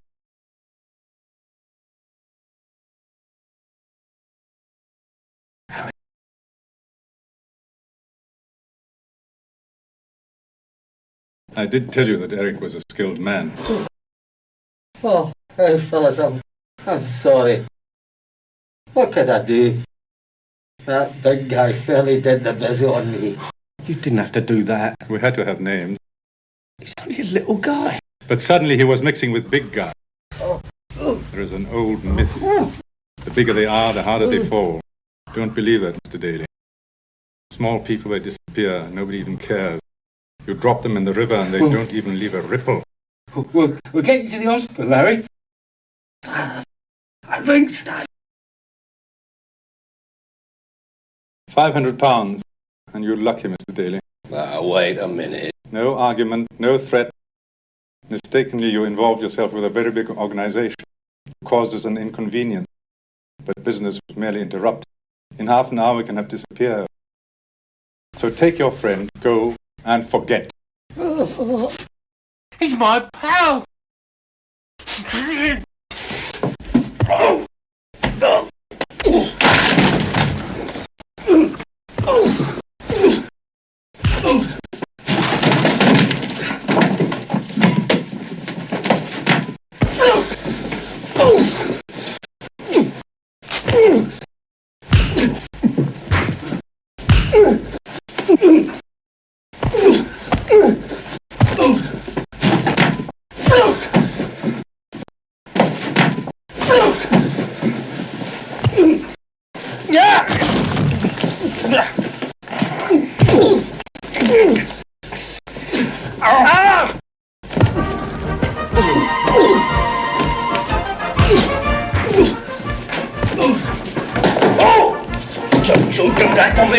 Oh,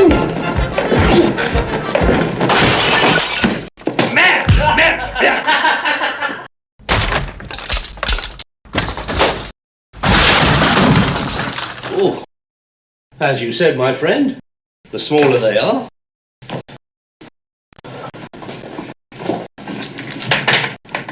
See to him, will you?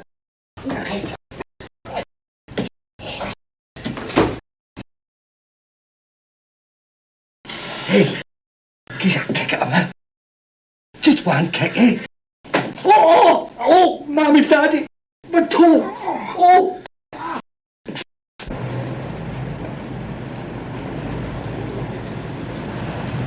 Who says you can never find one when you want one?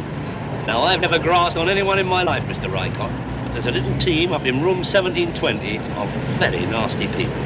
Aye, look at that, eh, Mr. Rycott? One of them pulled a button off my jacket. So are you on duty, Rycott? Because if you're moonlighting, sir, I don't think you're going to get paid out. I'm nearly always on duty. Good. I think we've nearly made an honest copper of him.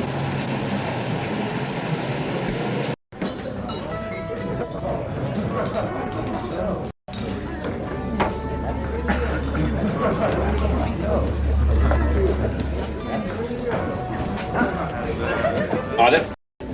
Got a minute? Excuse me. Yeah, look, come on, do me a favour. You know Scotch Harry's been barred here for 6 months. Dave, he's with me. I'll vouch for him, he'll be as good as gold. Stop messing me about, Biggin. I'm old, eh? Yeah, well, any naughty behaviour and he's out, right? On my landlord's life. He's in my company. Need I say more? Yeah, talking of your landlord's life, you know that $100 you gave me on Saturday? Yeah. Well, it's a wrong enough. You what? I took it to the bank this morning. It's a forgery. Very good one. Nevertheless, apparently they are all over the continent. Forgery? $100? On my bank manager's life, Arthur. So, you owe me 45 quid. Honest, Dave, I don't know how that could occur. But that is still 9-5 as I say. Since you got your hand in your pocket, that's a Drambuie shandy for him. There's a light ale for him. What do you want, Dave? Bloody Mary. A large Bloody Mary. I think I'll have a large Bloody Mary. A slim large, you know, watch that. Have whatever you like yourself. Like a drink, now. Anybody want a drink?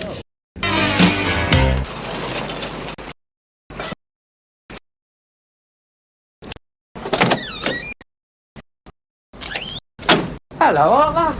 Hello, George. You got a kid down here, then? Yeah, my boy, Terry McCann. Helps him out with their boxing. No, ain't that public spirited? Oh, yeah. How's the little lady, then? Oh, a diamond, George. A treasure, eh? Hard.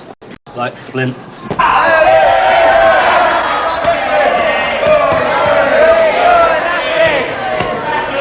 He's still a bit tasty, your Terry, isn't he? He does all right by me, I reckon. Dad, can I stay at Brenda's tonight?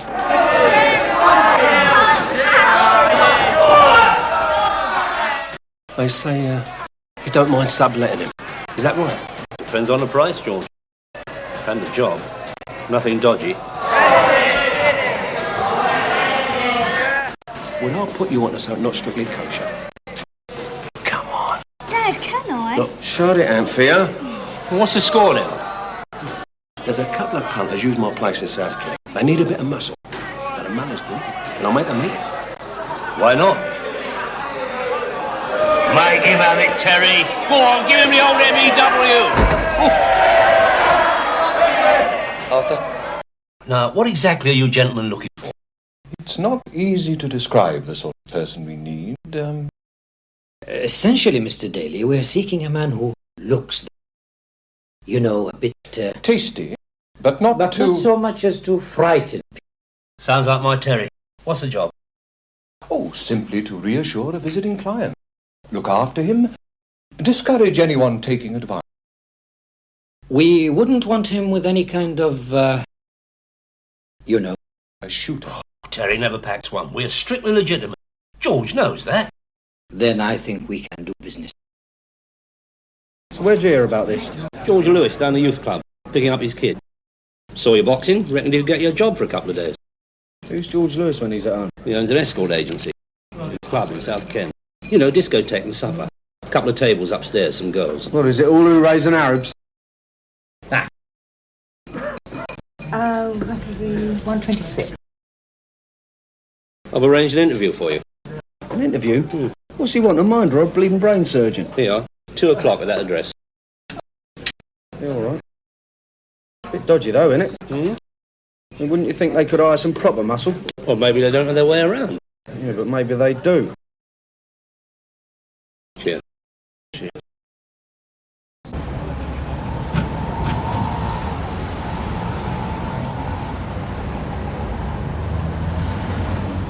Mr. Elliot, I'm Terry McCann. I believe Mr. Daly had a word with you about me. Have you been inside? Look, just tell me what the job is, eh? It might be too high class for me. Carry a piece? No way. Anyway, what do you want a bodyguard for? Big boy like you. It's for a colleague. A Mr. Sain. French? Arab. Lebanon. He's in banking. Commodities. Very influential. What's he want a babysitter for, then? Oh, a bit paranoid out there in the Middle East. It's part of his contract. Rented house, chauffeur, bodyguard, manservant, you know the sort of thing. Oh, yeah. My dad never travels anywhere without them. He'll be here for 3 or 4 days. The car's a Rolls-Royce. And what we're looking for is a driver come minder for Mr. Sain. Now, listen, I'm not pouncing around in all that chauffeur's gear like somebody's pet monkey. Personally, I never thought monkeys could drive. But so long as you look tidy, wear what you like. Any questions so far? Well, yeah. Let's get it straight.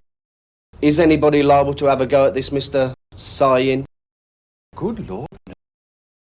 You can look forward to a nice, easy 3 days.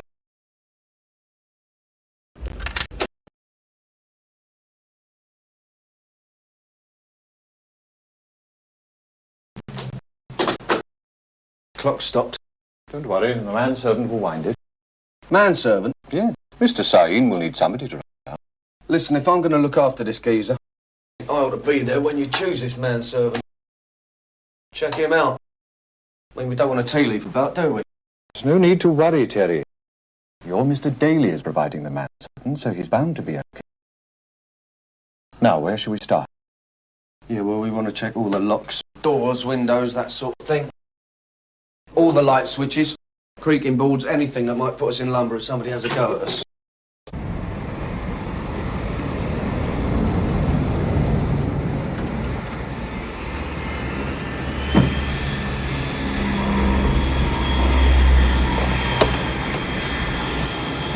I can't see Elliot being too pleased with you running around in his roller. Don't worry, Terry. When the wind of good fortune blows, you've got to capitalise. Opportunity knocks but once. What are you going to say to this geezer anyway? He's got a very busy programme. Look, he's a banker, right? When did a British businessman, e.g. me, allow an Arab banker to walk in and out of his life without relieving him of the odd 100 Gs? Now, why would he give you 100,000? Listen, Arthur, I'm sorry, mate, but you're not in his league. Terry. Oh, you do know how to wound, you really do. Not in his league, eh? Who looks after you, son? Who got you a job driving a Rolls-Royce when 3 days ago you were barred from the snooker hall for a £6 debt? Look, I'm getting late. Yeah, well, don't forget the introduction. This is the managing director of Lockfast Yeah, I've got Securities. all that. I'll be just over here, walking by sort of dead casual, you know, probably smoking a proper cigar. That's really going to dazzle him, Arthur. Yeah, it's a brown roller right in front of him. The boot's open. No, Mr. Sain. You have some identification? Yeah.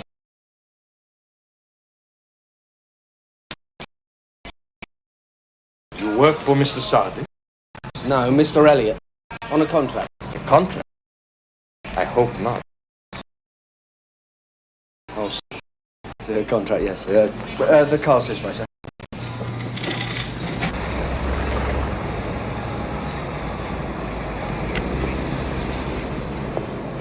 Why? Bless my soul.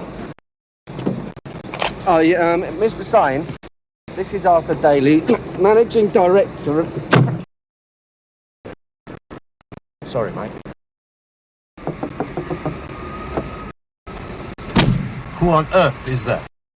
Lockfast Securities, sir. Managing Director. My God, I'm being plagued by scavengers. Please drive on at once.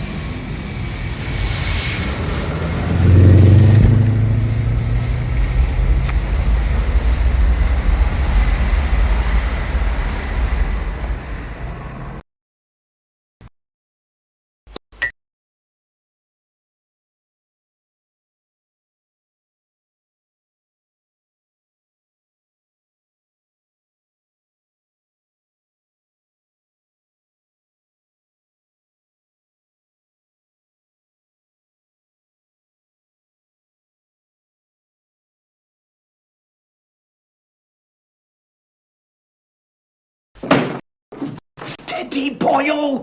This isn't an adventure playground. What the hell are you doing here? Bleeding manservant, isn't it? Arthur hired us. Some chic. Look alive, he's here. Oh, Your Highness. The Sheikh Saeed. Salam alaikum. Alaikum salam. Yes, I heard the Effendi's limousine pull up outside. And I was sure the Sheikh would be grateful for a refreshing glass of cognac. It is kind, but it is against my religion. Your name is? Adai Llewellyn at your service. Effendi, we are a bit from for tops in cooking and the washing of bottles, as they say. Look no further. Have no fear, Effendi. Die is... Well, Llewellyn. No, Llewellyn, sire. But be not troubled. We Welshmen have great difficulties with Arabian words like camel and oil. Yes, I'm sure. Yes. Llewellyn, I wish to bathe in 5 minutes, and I want no herbs or perfumes in the water. Also, please get my luggage from the car. Hang my suits, put my shirts, etc. in their places, and lay out my grey 3-piece suit with a white poplin shirt and a red silk tie. Also, I shall require a bowl of consomme and a water biscuit for my lunch in 1 hour. And I want this room arranged as a study with a desk there, so I can receive my guests on a formal business footing. Also, I am not ashamed. Neither am I an Effendi or a sire. I am Bassam Saeed, Sir or Mr. Saeed, to my staff. Understood? Luggage from car, bath filled with water. A grey whistle, white shirt, red silk tie. Soup, hardtack, and the desk in this room. No Oriental titles, just Mr. or Sir. Got it. Your wish is my command.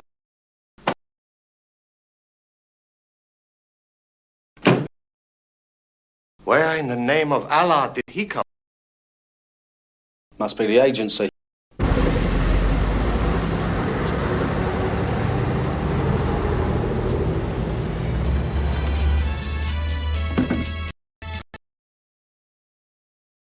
Half-hour full-body massage. Assisted shower. Topless, 2-girl topless or VIP. I only happen to be joint managing director of this place, darling. Where's Frankie? Look, are you some kind of nutter? I'm going to get Terry onto you. Terry's not here, is he? How do you know? Because Terry, like you, sweetness, works for me.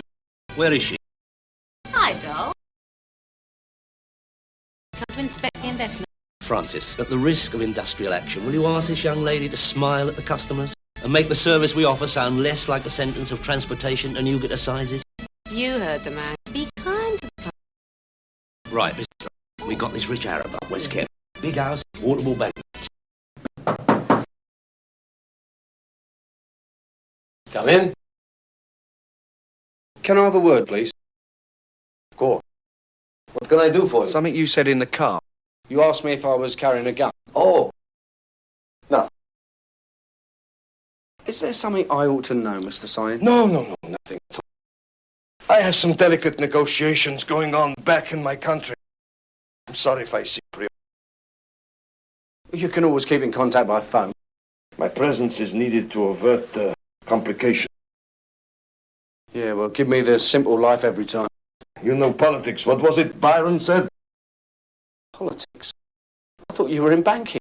Yeah, and commodities. You know, you can't be a politician in my country without one of two things. And what are they? $100 million or a private arm.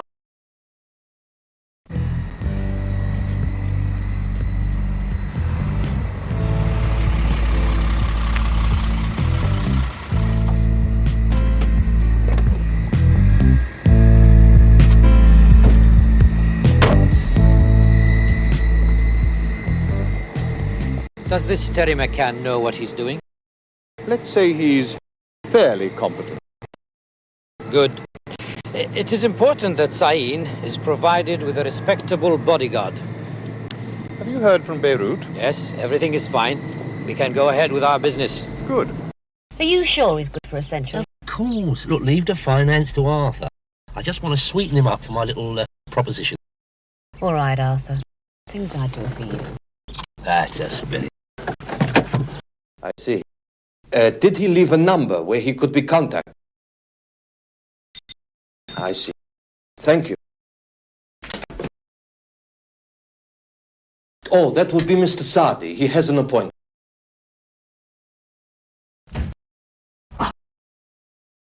Welcome to the body, Llewellyn. Terry about? What?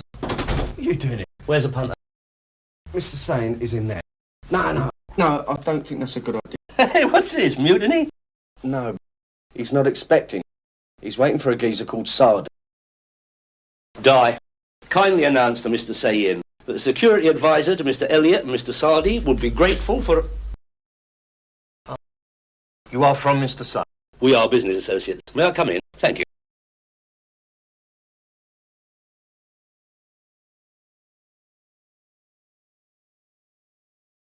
Boudin, one of my favourites. But if pressed, I'd have to admit a preference for cannelloni. Canaletto, surely. Indeed. What can I do for you, Mr. Daly, Arthur Daly. I understand you're in bank.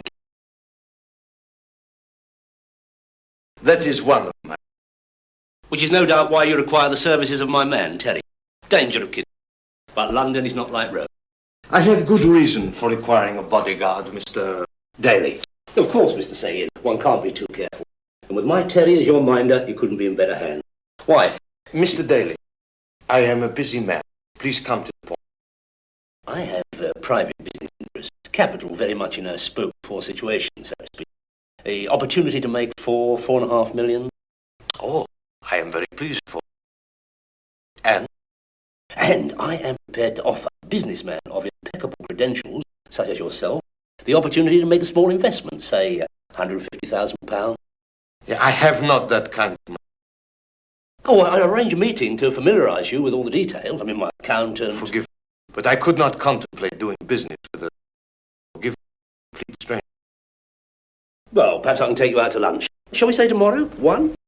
I'm afraid my schedule...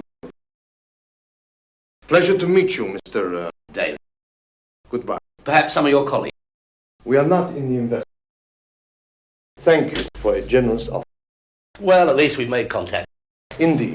I'll just leave you my card. You are too kind. Day or night. Goodbye. For the present.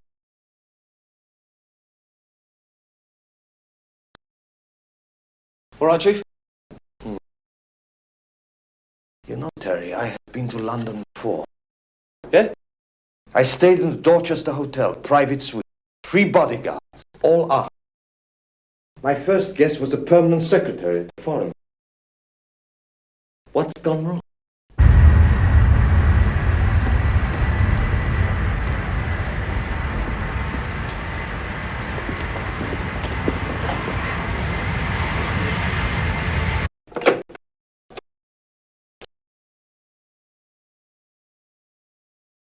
Yes, I want to call Beirut.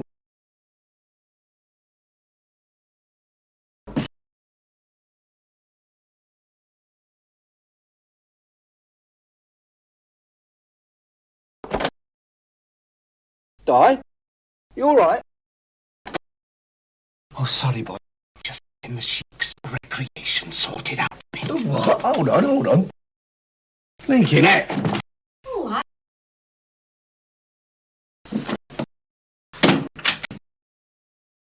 Oh, don't get the wrong idea. This is for Franca's nerves. You know how it is. nerves. What's going on? Now, a standard drill for your Arabs. Come this time of day, they like to slip into something casual now. He'd think that we were not on the ball if we hadn't spirited a little Turkish delight into his boudoir. All right, whose idea was this, eh? You, get dressed. Come Here. on. Come on. Arthur's, right? Well, he said he'd be good for a ton. Now, listen, Di, something's up, so lay off the gargle. Huh? What? Well, I don't know, but something's wrong. I can feel it. Bother boy? Yeah, maybe. In the meantime, you get her to the kitchen and spirit her out when the coast is clear. Got it? And Khalid, did you talk with him?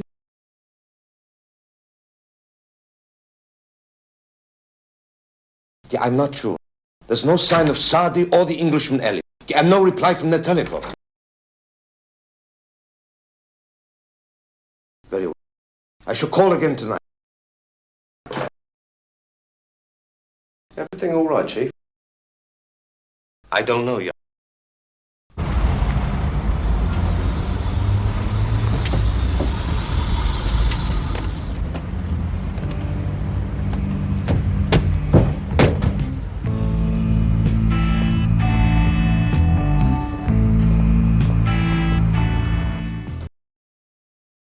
I'm sorry about your friend Daly and the business proposal.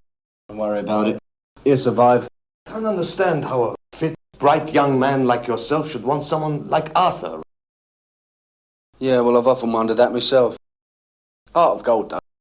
And he got you this appointment? Well, through a friend of his who met a couple of blokes in a club. Elliot and Saadi? That's right, yeah. He said they needed a minder, and here I am.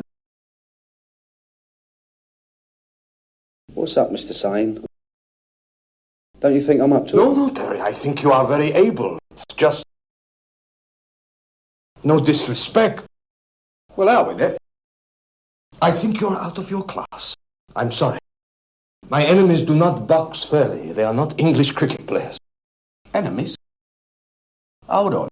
Elliot said he was hiring me to babysit a nice old banker who was a bit fussy about his status. He said you needed a minder the same as you need a big motor or gold taps on your bath. Appearances. Elliot told you this? Yeah, well, that was the drift. But now it don't square with the vibes I'm receiving. You're in trouble, aren't you? Frankly, Terry, I cannot really afford to be away from Beirut right now. Beirut? There you go again. I'm sorry? Begging the bleeding question. Look, we're talking about enemies, me being out of my class, and all because I suspect that I'm not dressed properly. Dressed? But your clothes are perfectly... No. Tooled up. Carrying a gun. Ah. So come on, then. Let's see what we're getting into. I'm sorry, I'm merely getting impatient. Yet my hands are tied until Mr. Saadi turns. Is that the truth? Of course. Now, if you will excuse me, I have a great deal to do. Where's Frankie? Is she gone? Yes. Any more news on the bother, Terry, boy? I don't know, but I don't like it, mate. Listen, you just see that Frankie gets out of here, all right?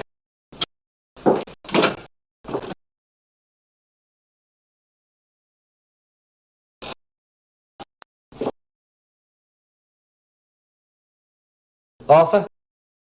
Yes, Terry. No, everything is not all right, mate. Listen, this bloke's saying is into something really heavy. Come on, Terry, don't let's get paranoid. He came to London, he had 3 armed bodyguards. Now, nice old bankers don't go around mob-handing. You, reckon there's danger? I reckon. As you might say, Arthur, that is from Beirut. For what purpose? The purpose of topping. Hello, you there, Terry? Get out now, right away, and bring Di with you. Well, maybe I'm imagining it. And maybe you're not. Maybe you're not. Look, I'll phone Elliot and tell him he's got to replace you. I'll tell him I need you for another job. And listen, Terry, if there's any aggro, bug out, right? It comes down to shooters, I'm off. Good boy. I'll ring you. Okay, thanks. Thanks a lot, Arthur. You're a prince.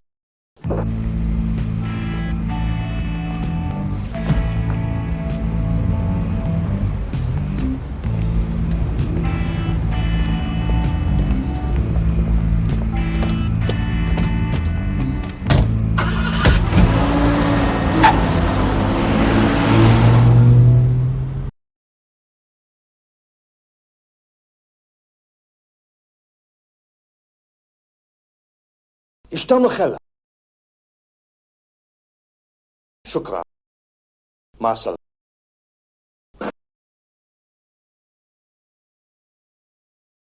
They can't find Saadi either, eh? Oh, you speak Arabic? No. I read expression.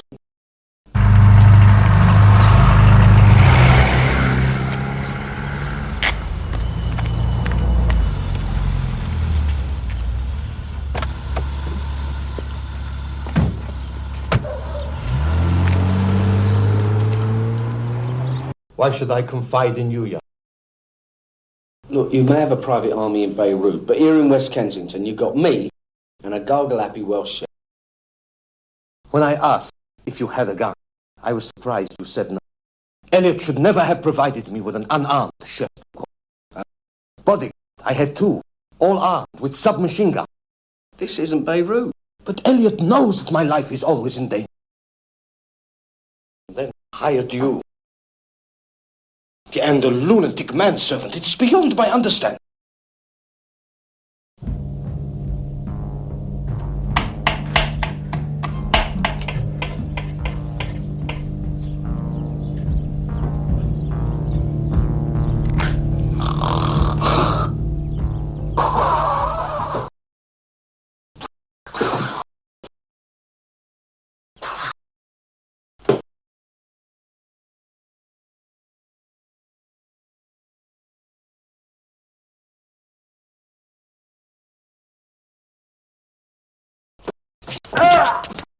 Help! Terry! Shooters! Oh my God! They're trying to get back in! Help! Terry! One from the thin blue line. What are you doing? The law. Your ever-friendly London Bobby. Don't call the police, please! I'm sorry, Sunshine. It's my life I'm worried about, number one. Damn it now, innit? Know what I mean? They cut the line. Standard practice before an attempt. You're magic, Abdul. You know that? You're really fun to be with.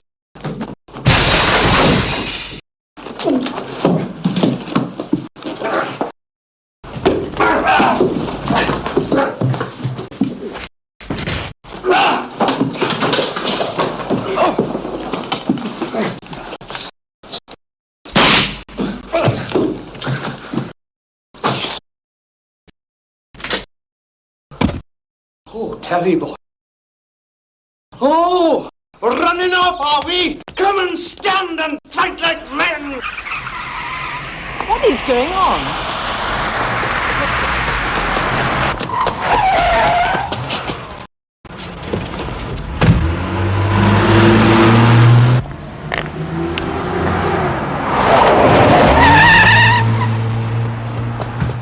Hey, that's the one I squirted with a washing up liquid tell. Yeah? Well done, mate. Come on, let's leg it. Gentlemen, thank you. It appears I was very mistaken about Yeah, and we were mistaken about you and all. If you're a banker, he's a bleeding appeal court judge. From now on, Sunshine, you're on your own. And if you see any of your pals, tell them they better not show up around once. I understand, Terry, how you must feel. Right, Terry. Let's go, boy. It was very brave of you. I mean, you were unarmed. Yeah, well, this is out of my league. See you around. I understand. Be careful on your way out. Cheers. Come on, Terry. I can hear the patter of huge feet, boy. We can't just leave him there, can we? Oh, dear, you mad, quixotic fool, boy.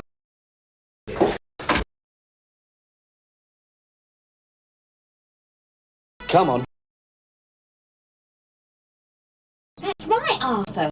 Shooters and everything. There's white tapes across the road. Oh, you're joking, friend. You have to be joking. Oh, my God. Oh, my good God. Listen, you Scarpa. And if the law stops you, have a fit or something.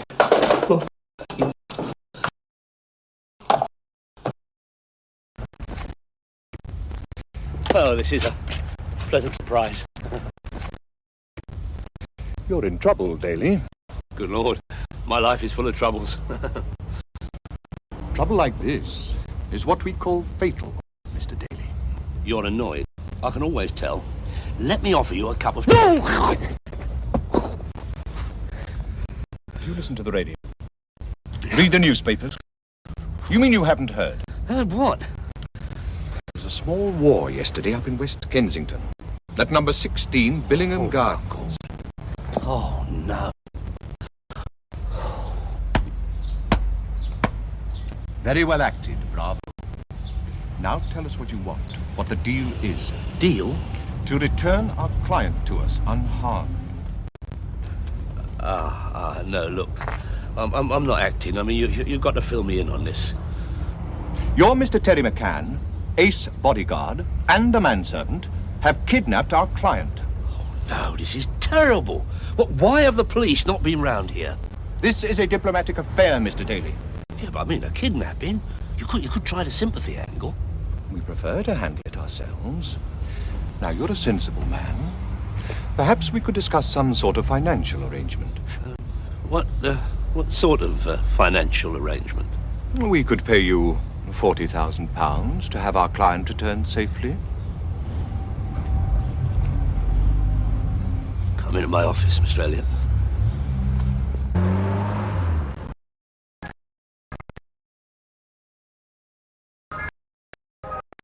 Go to your friend letting us toss here, Tell. Yeah, well, he owes me a few. Wakey, wakey, Omar Sharif. Grab up, boy. I imagine several people owe money to you, Terry. Thank you, Lewis. I assure you, Mr. Elliot, that if at all possible, I shall arrange this transaction to the satisfaction of all concerned. If it's not possible, Mr. Daly, you know the alternative. Alternative? Understood? Perfect. Yeah, look, if they won't agree to 40 grand, can I, No games, chum. Just get Sain here by lunchtime, all right? And I'll bring the money. 40 grand? Of course.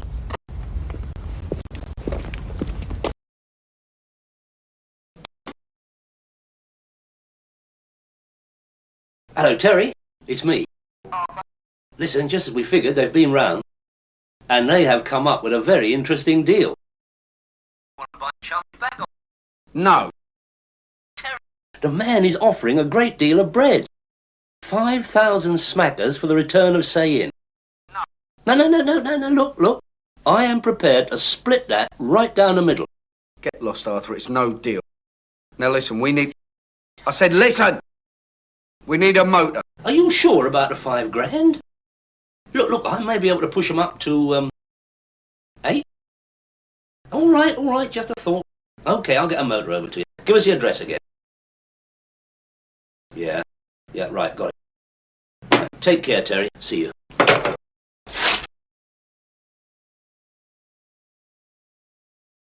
Thanks, chum. Now, why don't you just drive on over? We'll keep you company.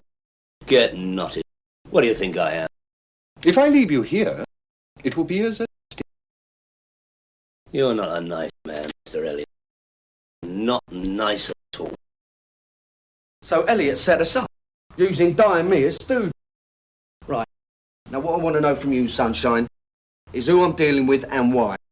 Also, other little incidentals like how many, and are they or not coppers or something?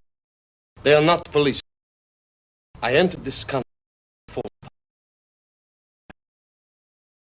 In Beirut, I'm a very respected man, well known. I seldom leave the enclave held by my own faction, for we have enemies who want to kill me. Oh, that much I can vouch for, boyo. Mahmoud Safir Sardi is a member of our government. He urged me to leave my people, come to London to have secret meetings with him. He guaranteed full protection, which I got, despite... So this Sardi double-crossed you, and Elliot and the Glee Club are his... And they have another go, your omnipotence. These lads don't give up. I have to get back to my people. If you could only get me to the airport. Yeah, that's no problem. My man's on his way with the wheels now. Not this one, I think. The van. I think this will go off okay, boy. Shut up a minute. Relating to the shooting which took place at Billingham Gardens, Kensington, yesterday evening, is that police have recovered 2 bullets and traces of blood, which indicate at least 2 men were injured in the affray. Detectives are trying to trace the occupants of the house, which had been rented to a Middle Eastern government for some years, but at the moment they have no leads as to their identity. Thank you, God, for that. I must say, Chief, I admire your cool. The work has to be done. Do you think we'll get through the airport in safe? I don't know. Look, maybe you should call your embassy. They'd help, wouldn't they? Who knows who to trust? Sard is probably in control.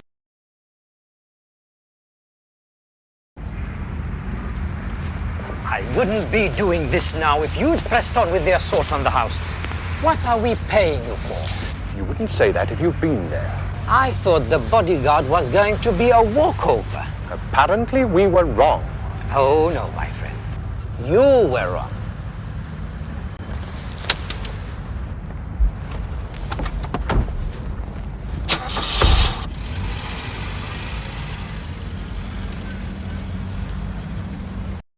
Come on, okay. Let's hit it. Oh, you're included, are you? That's what I pay you for. In that case, we'll do it my way.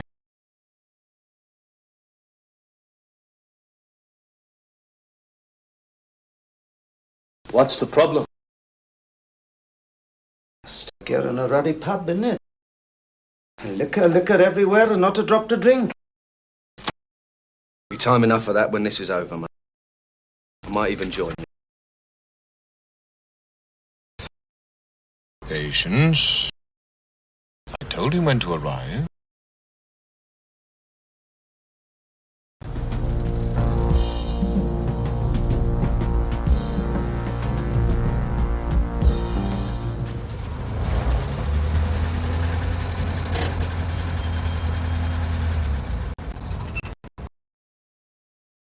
Seems all right. Doesn't he come out? Dead cautious, our Arthur. Right, here's the plan. Just sit like that. Right, go over it. Winking indicator means all clear. Then we come down and you pick us up at the door. And any obvious bother and we're on our own. Yeah, get out as soon as you can. Use the confusion. If there's any shooting, Terry, now, what do we do? Dial 999. I'm sorry, but I'm not getting croaked for you, Mr. Syme. I understand. Window? Yeah, all clear. Good luck. Yeah, and thanks. Don't thank me yet, Mr. Syme.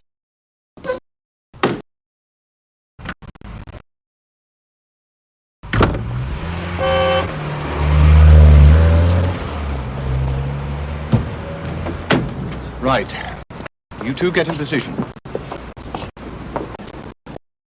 I really prefer not to be involved. Listen. We take them as they cross the pavement to the van. Nothing could be simpler. The shooting will be done by my two men. You and I are merely spectators. He must get into the van. Do not alert him in any way. God, dear, you look terrible. Let's get this over with, Terence. Terence? You all right? Yeah. Hobby, please. Listen, you shouldn't mix with the heavy mob if it makes you ill.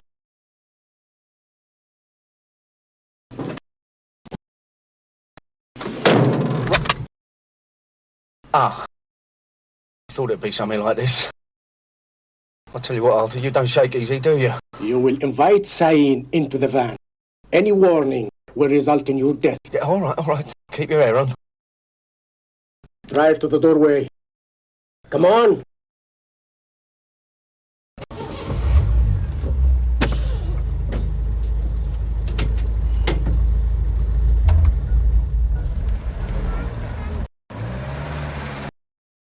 Lovely grub, Abdul. We have a goal situation.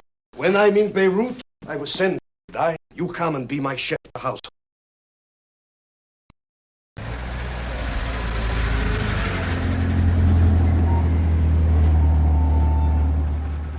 All clear, I reckon. You reckon? Yeah. Bags of room. Right then.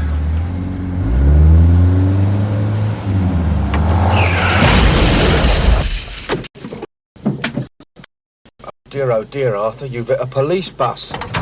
It's police. Polizei, savvy? No tricks. Would I trick you, my son?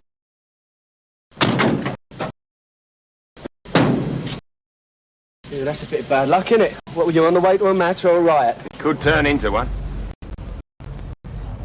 Yeah, then I know you. Well, maybe you do, maybe you don't, Squire. I always contribute to the benevolent fund, widows and orphans. Oh, really? Got a funny one here. Right, you. Listen, we got trouble. For God's sake, don't look round. There are shooters all over the place. 2 on the pavement, 1 in the back of the van. They're Arab terrorists. Can you handle it? Right, sir. Name? Blue shirt near the pub door and the geezer with a sling by the railings. Yeah, okay. Driver's license? Oh, of course.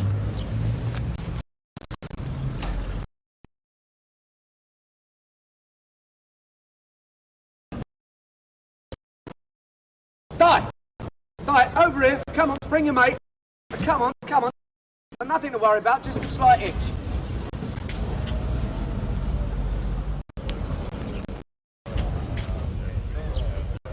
Bad luck on you, I suppose, sir. A job vehicle? Oh, well, it's an ill wind. All set. Right.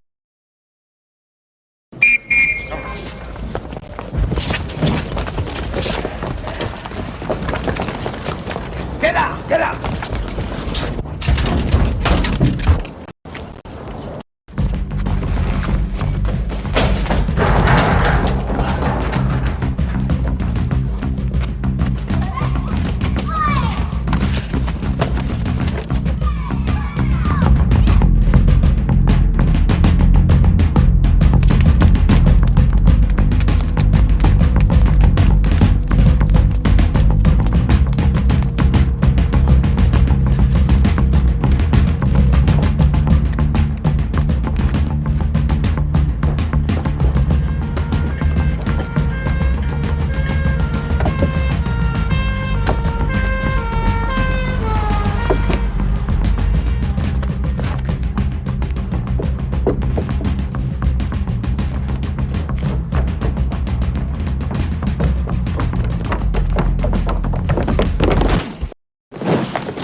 What you got there, then? Where? On your shoulder. Ugh! Ugh! Get it off for us, will you? Oh, very funny. One of this lot, is he? Yep. I reckon you find he's got a bit of diplomatic immunity, though. Is he badly hurt? No. Just a touch of the older MEW. MEW? Marlene Waller. Mr. McCann, I've radioed for a car to take you all down to the Nick. We've got a lot of sorting out to do. Sorting out? Oh, no, listen, I just ran halfway round the... Yes, if you get a citation or a hand on your collar. Oh, it's charming, isn't it? I'll tell you what, look, my motor's there. I don't want to get nicked for parking, so I can take these gentlemen down there now. All right. It's a Picton Street, Nick, do you know it? Yeah, of course I do. Ask for Detective Inspector Sampson. I'll see you there, sir. Cheers. All right, get rid of this lot. Come on, then.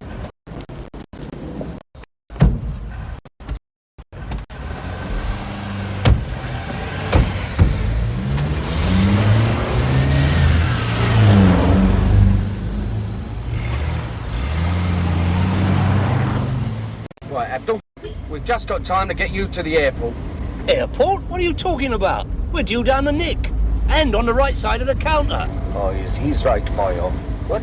But on the other hand, we can't let our Effendi here get done on a false passport claim, now can we? False passport? Terry, what have you got me into? Got you into... Look, own up, Arthur. We're better off without him. Abdul is nothing but trouble.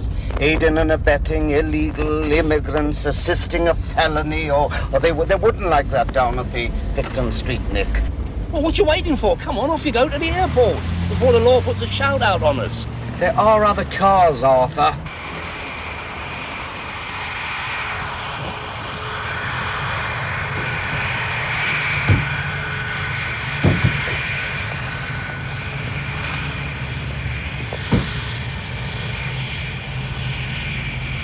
Boarding now, sir. Thank you so much. Well, gentlemen, what can I say? No offense, Oshie, but I like the sound of goodbye. Well, goodbye then. And I hope you will not be offended. I wish you to accept these checks. £1,000.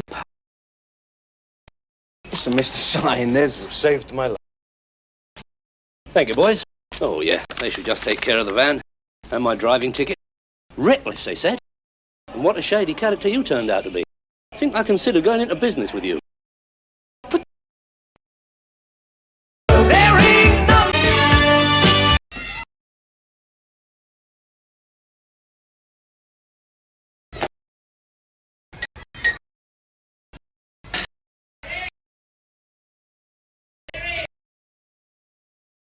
Teddy!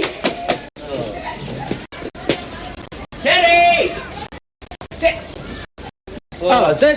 Thank God you ain't been knocking for 5 minutes. Yeah, well, I was out the back. Look, I need some help with the breakdown.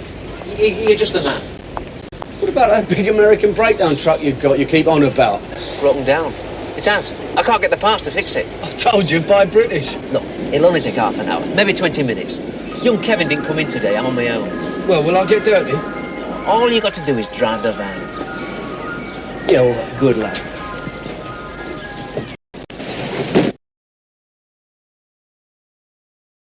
Half a fraction short, do you think? No, no, you don't shoot a lot of cuff, do you? No, wearing those flash sovereign cufflinks was never your line. The minicab's here, Mr. Daly. Good, thanks, son. Oh, how about next Wednesday? That suit you? Wednesday, Oh, Wednesday. Could you put it down? Mr. Daly, Wednesday, same time. As a matter of fact, Arthur, I was going to suggest next Wednesday evening as our night out. Oh, fine, I'll... Yes, I took the liberty of making a few arrangements. Oh, perhaps you'd... Oh, yes, of course. I'll give you a ring and then we can confirm all the arrangements. Splendid. It's nice to see you looking so well, Arthur. Nice talking to you, Harold.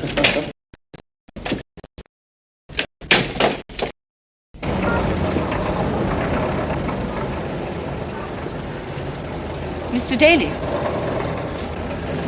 Arthur Daly. Joe. Well, no, that's what I call a nice surprise.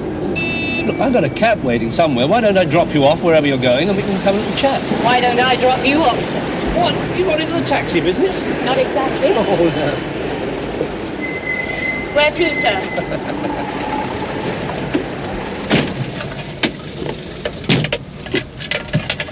Joe, why?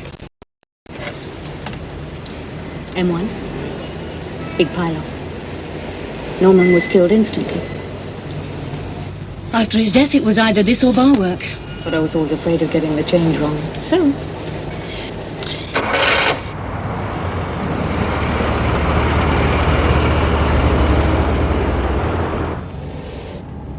Look, Joe, I don't want you to think I'm, well, you know, but you're the last person I would have expected to... I should have learned to type. But there you are. Hey, local. But I never felt the need to be out working when Norman was alive. I know a lot of people do. But I was quite happy the way things were. At least I think I was. Okay. It always seemed that way. But he left you all right. Oh, yes. Nice home. Not so much in the way of savings. But we believed in spending everything we earned. Quite right. After all, you can't take... you can't do otherwise, can you? Plus, of course, Norman never made a great deal of money. Too honest for his own good, some would say. Not me, though. He was insured. Oh, yes. Yes, I got the insurance money all right. Then, like a fool, I let some little rat walk off with it. Eh?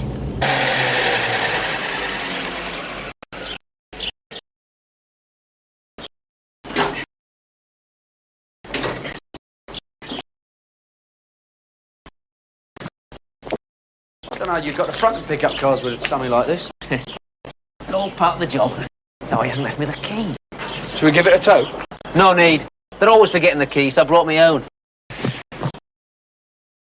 Is that legal? No, would I do anything illegal? No, I suppose not. Not if there was a witness. I wouldn't have a red one, though.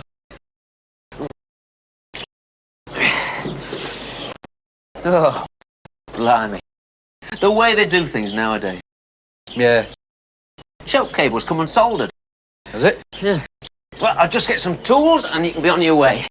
I'll get this one started up in 2 minutes. What, just dump this back at the garage? Yeah. Oh, key under the driver's mat. Who's going to nick this? You never know. Oh, thanks a lot, Terry. I won't forget this. I won't let you, mate.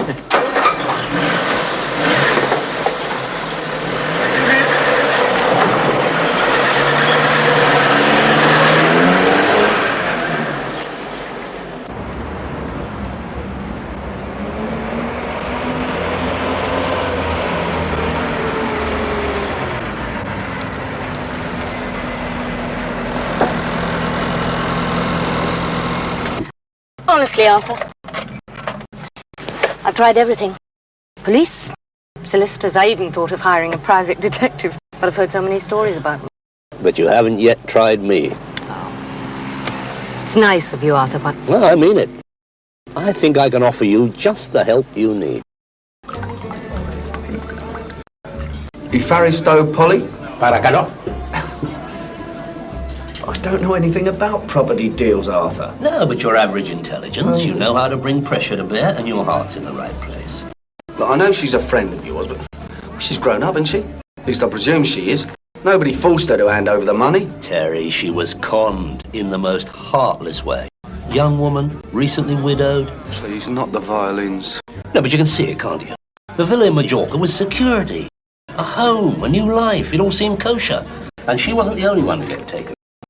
See, what they do is they open with a big glossy brochure, follow it up with a free trip to where the villas are going to be built, bottles of champagne all round, no expense spared. How bad's that? Not bad at all.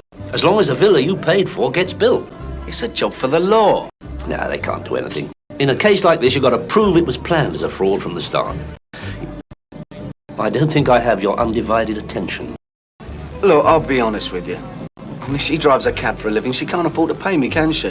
When you get her 6,000 quid back, we're in for 12.5%.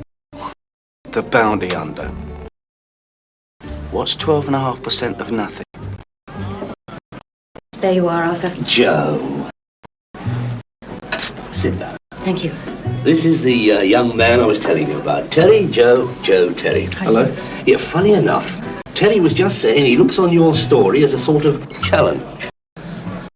And how he'd be delighted to help. Yeah, that's right. If you're agreeable. Well, I don't quite know what to say. Of course, I'll make it worth your while. I put that rather clumsily, didn't I? No, not at all. What I meant to say was, if you recover the money, then you can take what you think is right. That's worth thinking about, isn't it? This is the one letter I got from you. Yeah, just off Waltham Park. Sunworthy, Homes in the Sun & Co. Limited. I like the name. It seems sort of reliable. The man I dealt with was Ralph Hurst. Yeah. All right, then I'll shoot round and have a word with him this afternoon. Why waste time? What's wrong with now? Because he'll be having lunch, like everybody else. Now there's a clever bit of deduction. Mr. Daly, we have some very special baby lambs for you today.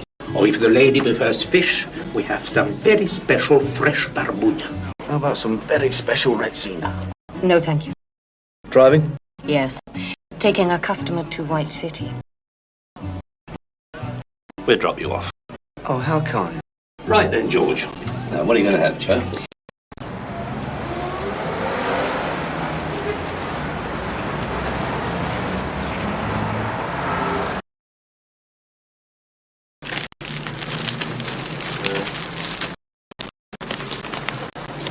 This is 188, isn't it? Sunworthy Homes. I'm not the first, then. Listen. We have no connection with Sunworthy Homes. We have no knowledge of the whereabouts of Sunworthy or any Sunworthy personnel. We had never heard of Sunworthy till we moved here last month, and only then from other people. We cannot help you in any way, Mr. Booze. Says it all, doesn't it? Are you Mr. Booze? Are you a customer? Because if not, you can push off. Hey, I'm not afraid to scream, you know. Where's Hurst?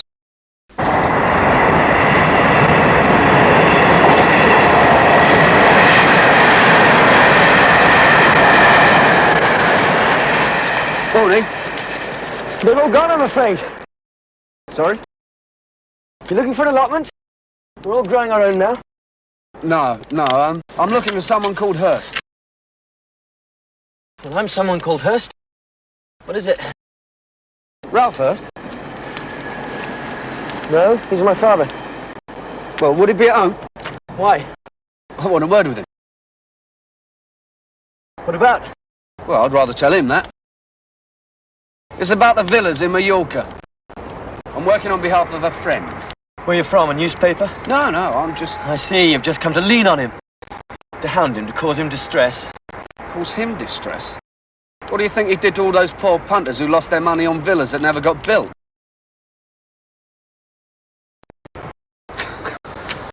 Don't waste your time, son.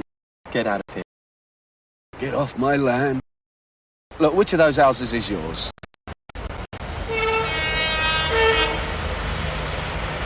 I warned you.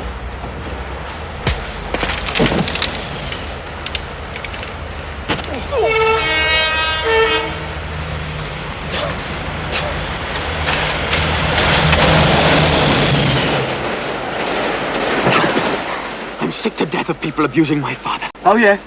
For something he didn't do. What about conning people out of all their savings? He didn't con anyone. That will do. That will do. Now, just look at your clothes, the pair of you. Yes, you've done the beans and the spring cabbage with power of harm, too. He's another one of them, Dad. I'm not another one of anything. I'm a friend of someone who lost her money on your villas racket. I see. You better come inside. Oh, but Dad! He deserves an explanation. We're in full view of everyone round here. I don't know what your mother's going to say.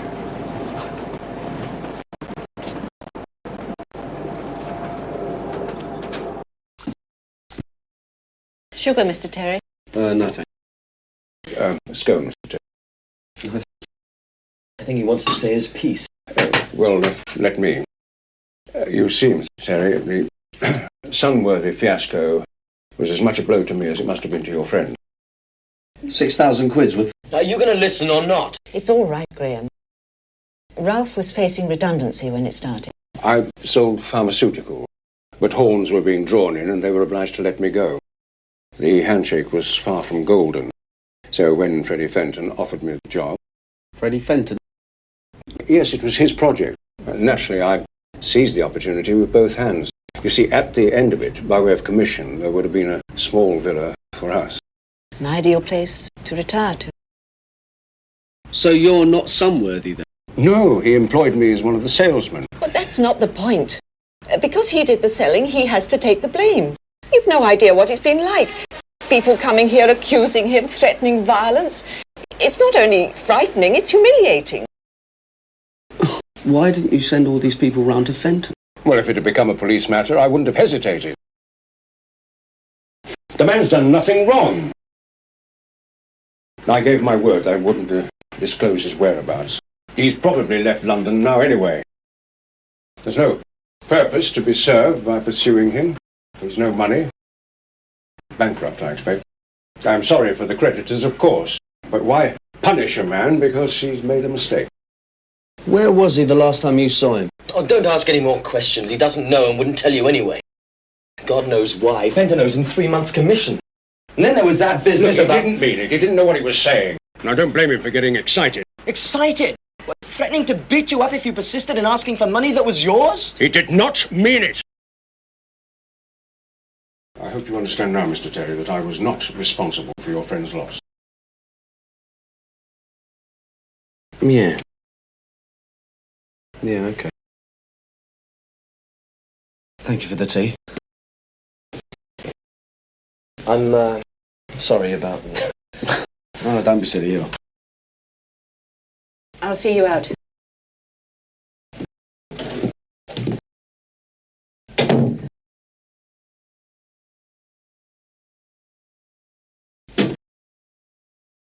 I don't want to upset Ralph any further, but I don't think he should take all the responsibility for Fenton's mistakes.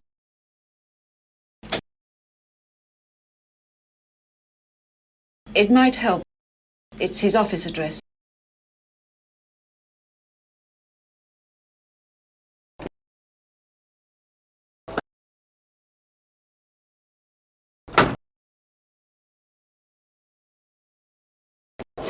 Freddie, can I have a word? What about? Sunworthy. No, thanks. I have nothing to say. You better have something to say. No comment. No comment. Nothing to say, thank you. Fenton. Thank you very much. That's all I have to say. Fenton!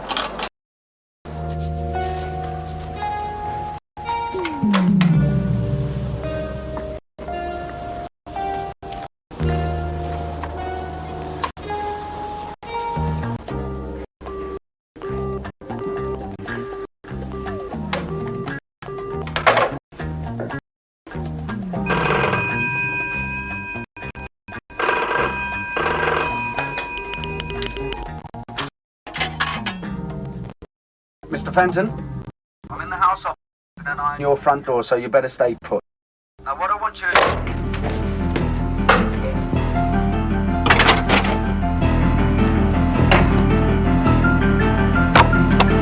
Hey, Dad, look, you're trespassing. No, I'm not. I'm exercising my citizen's right of arrest. What do you mean? Sunworthy. Can only mean one thing, can't it? Look, I don't know what you want. I want £6,000 that belongs to a friend of mine, Mrs. Josephine Williams, who put it down as a deposit on one of your villas that never got built. Are you trying to threaten me? I'm not sure yet. We'll see how it goes.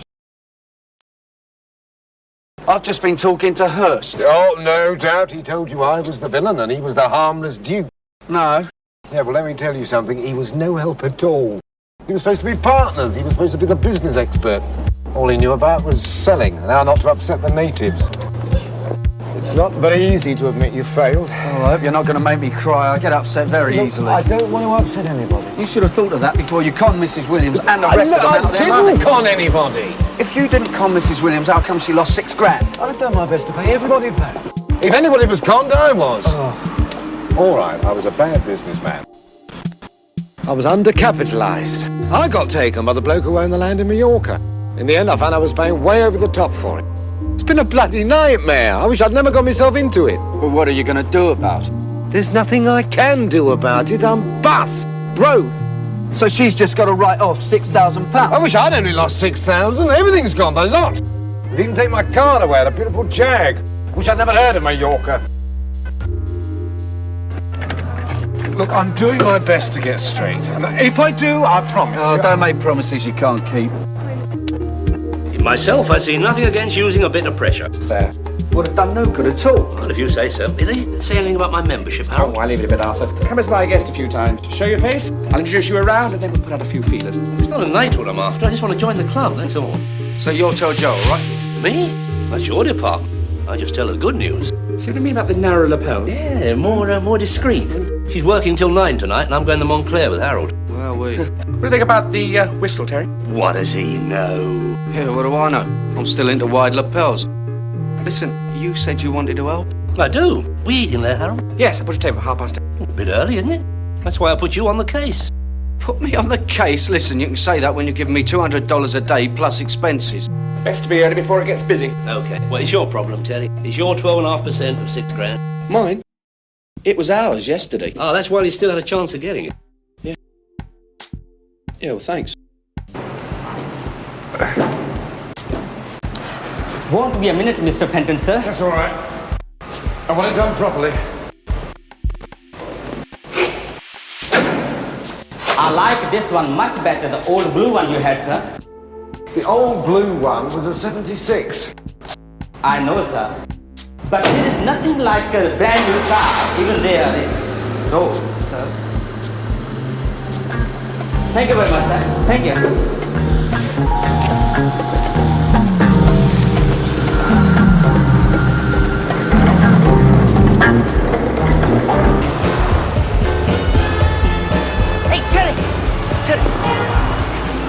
No, not this afternoon, Des, no. No, come on, 15 minutes, that's all. Well, what's happened to young Kevin now? Oh, I wish I knew. He didn't come in again today. Come on, it's just round the corner in High Street, Kent. It's a Mercedes. Look. You can bring your suit with you. Desmond, it's pouring with rain. Well, it's in a plastic bag. I'm not. Come on.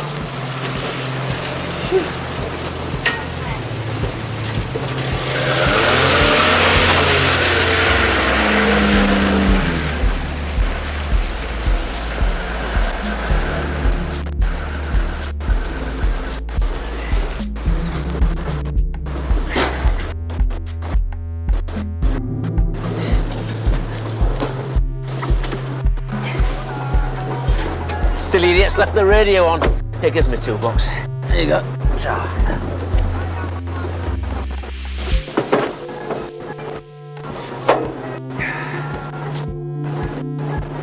You can dump the van back at the garage. Thanks.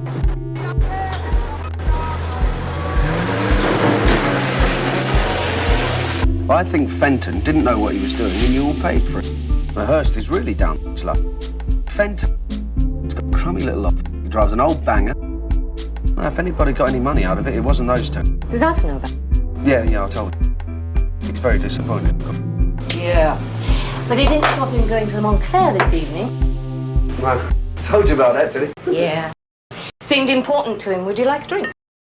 Yes, please. Yeah.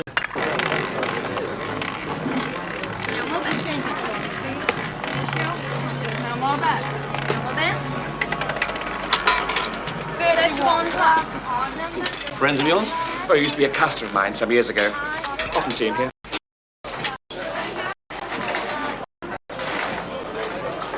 I haven't got much choice at the moment. I mean, I've got to earn my living. And there's the housekeeping and the shopping and the cooking. You made too. I mean, it's just a way of filling in time, isn't it, really? What work? Look, I understand. It's good for us all to have some sort of routine to work by, but you've got to change it a little. Extend your frontiers. What frontiers did you have in mind? £5. Your mate's not doing too well. He can afford it. Huh? What's he in? Property. He's had some very nice developments in Spain, apparently. Some nice ones there, too, if he don't keep losing.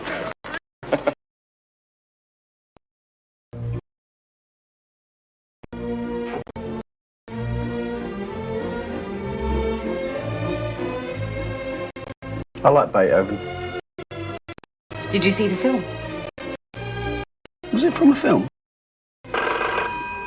Don't answer that. Hello? Hold on.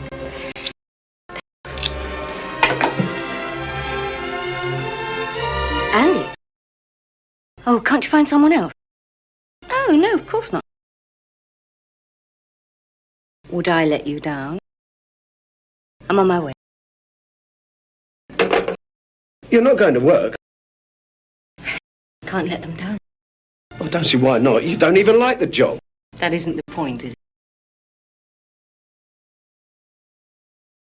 I can't take any more disappointments. Yes, good night, Mr. Stowe. Good night. Good night, Mr. Daly. Good night. You remembered my name. I reckon Fiver was about right, don't you? I don't want to look ostentatious. Oh, yes, I think that was all right.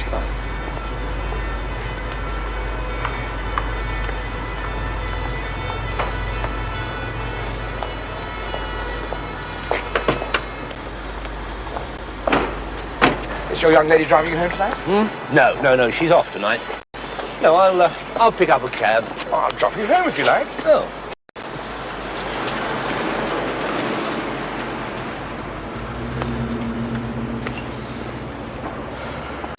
Harold, that bloke with the Spanish developments. Is his name Freddie Fender? Not quite. Freddie Fenton. Do you know where he lives? Where he lives, I can tell you his inside leg measurement if you like.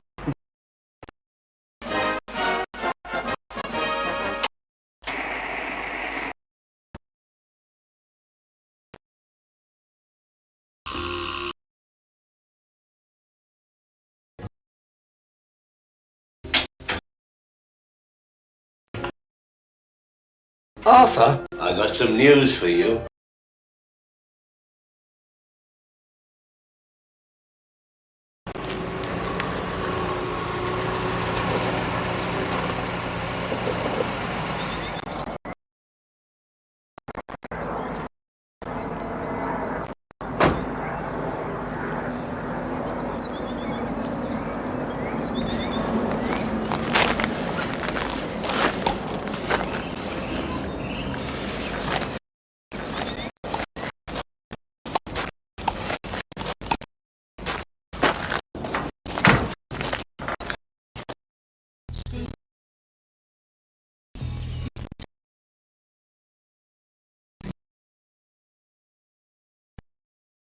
How cosy.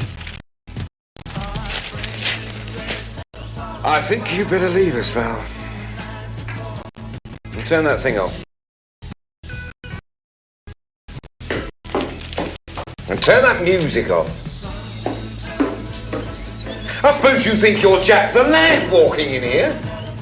You weren't quite straight with me, were you? You said you'd lost everything. Had to sell your Jag. It's lucky you had the roller, innit? That's not mine. It's got your initials on it. Doesn't mean to say I own it. It's leased by a company I do some work for. They allow me to use it. Oh, that's nice, isn't it? And what about all this? Owned by another company. See, I don't own anything. Except, of course, that 1974 team. Lucky to have all these companies that you can do some work for. Yeah, run by friends of mine. Where would we be without our friends? That's what I always say. And I don't like cheap con artists. That's what I always say. There's nothing cheap about me. This watch costs more money than you'll earn this year. But you don't own it, do you? It belongs to one of your companies. No, as a matter of fact, I did buy this. Out of winnings from a casino. A friend of mine lent me the original stake. And I'm not a con artist. Like I told you before, I was unlucky. I paid too much for the land. That's right. But that was a deal you had with the landowner, wasn't it? Whatever you could get these poor punters to pay, that was the price of the land. And then when the company went bust, he quietly, very quietly, give you back half the money. Is it? Well, now, here's a bit of reality. If Mrs. Williams doesn't get her £6 back today, I'm going to make you famous. I'm going to get you in all the Sunday papers. Oh. Freddie Fenton, monster of the Mediterranean. Do you like it, eh? I'm going to get you on TV, on the radio, everything. I've been on the radio. I've been on the BBC. I've been on London Broadcasting. I even had a television crew here once. But I had to ask him to leave eventually. I've been in the Sunday newspapers too. Not just the cheap ones. I've had more publicity than you've had hot dinners. So if that's the best you can do, son. Well, what about the neighbours? This is respectable stockbroker country, innit? Now, what are they going to say when they find out what sort of racket you're in? Yeah, well, I think you should meet some of them. I've got a friend next door. Just out of Durham maximum security after 5 years. I'm sure he'd be delighted to meet you. Look, Fenton, I don't like my friends being caught. And I'm likely to turn very nasty. Oh, I wouldn't advise that. John. My chauffeur. And my gardener. They're likely to turn very nasty too. And you're trespassing again. So we can use reasonable force to throw you out on your thick little head. But before you go, I'm going to do you a bit of a favour. I'm going to give you a little bit of advice. In this life, there are winners and losers. Now, I'm a winner. And people like you and your friend are losers. And there's not a great deal you can do about it. Fact of life. Okay? So you just shove off. And don't try to be a hero because you won't make it. Losers never do. Goodbye.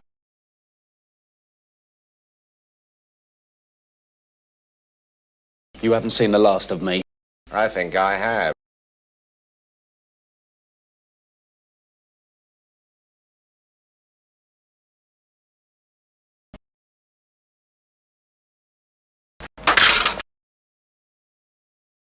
You better drive me around for the next few weeks, John. Yes, sir. Can I put the lamp on? I'm missing out on me tan. Of course you can, love. That's all finished with. Hey, Teddy! Oh, not today, mate. I'm not in the mood. No, I'm not after a favour today. I've come to pay you for the help you gave me. Pay me? Fair's fair. What's that? It's your share. My share of what? There's 500 quid there, Ted. Des, do you mean those motors? We were nicking them.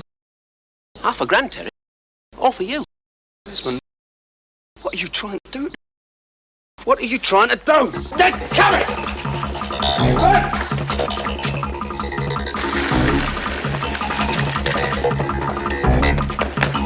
Desmond! Desmond!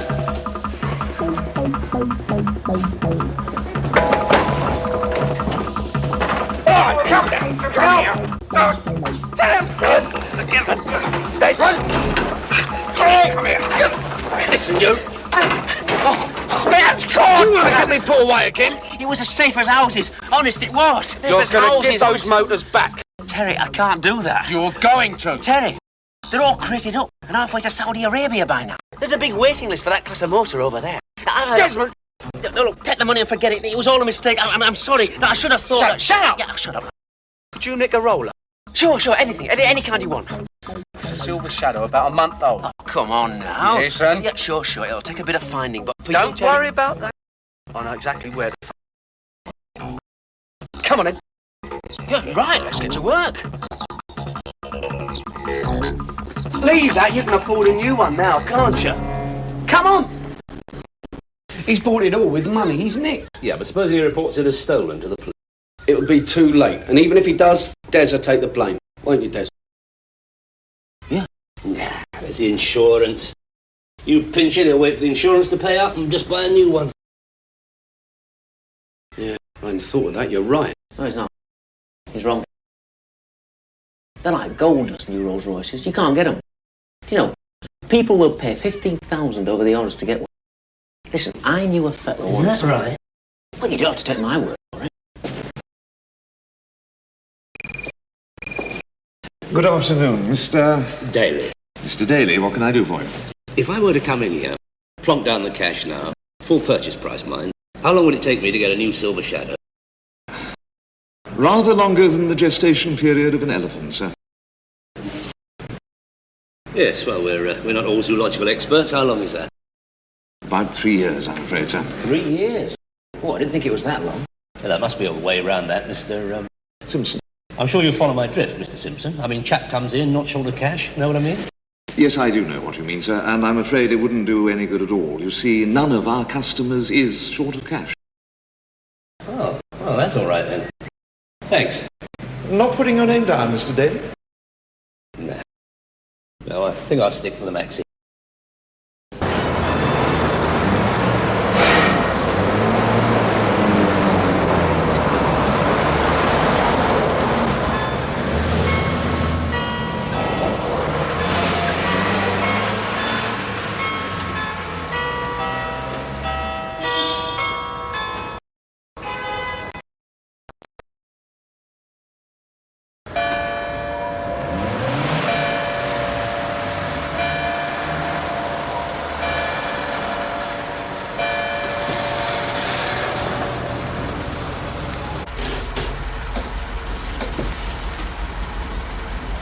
This may not be the best place, you know. If it isn't, we find somewhere else. You didn't make all this fuss with the Jag and the Mercedes. Well, that was different. We got it all worked out. That's what we're doing here, isn't it? Working it all out.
That's all right.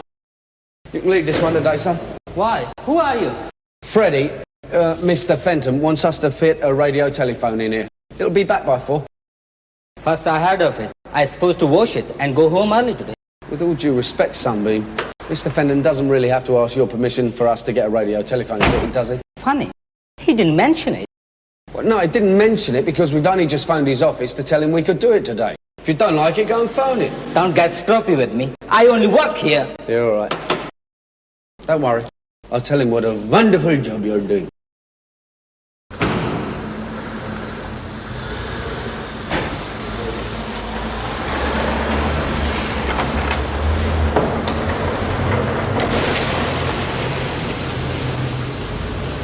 It's on Mr. Fenton's account, isn't it? Oh, that's right. Thank you. Sir?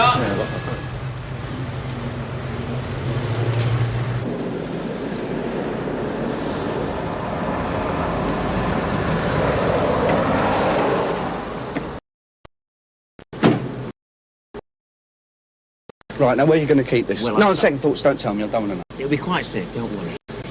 Tell you what, Terry, they fetch a lot of money in the Middle East, these, you know. Desmond. Just making a point. Well, don't make the point. Don't even think about it. I can't help it. Well, stop it.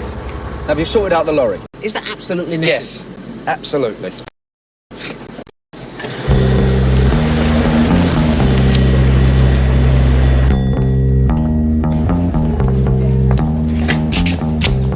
I wouldn't worry about your Cortina. That's in your usual place in the car park. It's your roller that's been nicked. Hey, John. Don't do that. You'll only get your suit ripped. Well, I should just tell the police. That's a novel idea, yeah. But if you do, my friend who's looking after the car, he'll see that something very dramatic happens to it. Like it might fall over a cliff or burst into flames, that sort of thing. So you wouldn't be any better off, would you? Now, on the other hand, if you was to return Mrs. Williams her £6,000, I think I could guarantee that you get your roller back good as new. But then, of course, it is brand new, isn't it? What's the difference, Freddie? It's insured. Let him have it. You can get a new one. Shut up, John. Yeah, shut up, John. You see, it takes 3 years to get a new roller, and Freddie knows that, don't you? So where are we? Mrs. Williams gets her £6,000 back, and you get your roller back. Otherwise, you don't. And there's nothing you or anybody else can do about it. You know, I do hate having to say this, but you won't get away with it. Oh, yes, I will. And I'm going to do you a favour. I'll give you a bit of advice. You see, there are winners and losers in this world. Now you're the one with the property, you're the one with the cash, you're the one with the roller, whether you say you own it or not. So you're the one who stands to lose. And me? Got nothing. Fireproof. Here. Read that carefully. Take your time. It's your instructions.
Morning. Don't worry, it's perfect. The keys. And this little chap connects the electric ignition. You got the money? There's 1,000 in each packet. They're sealed at the bank, there's no need to count it. It's a pleasure to do business with you. How are you getting home? Well, I thought you might give me a lift to the tube. Right!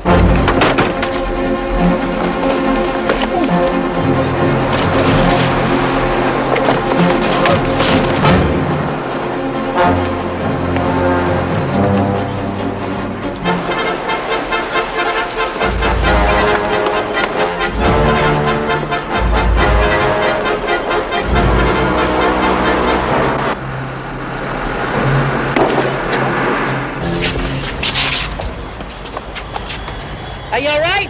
Certainly. Off you go!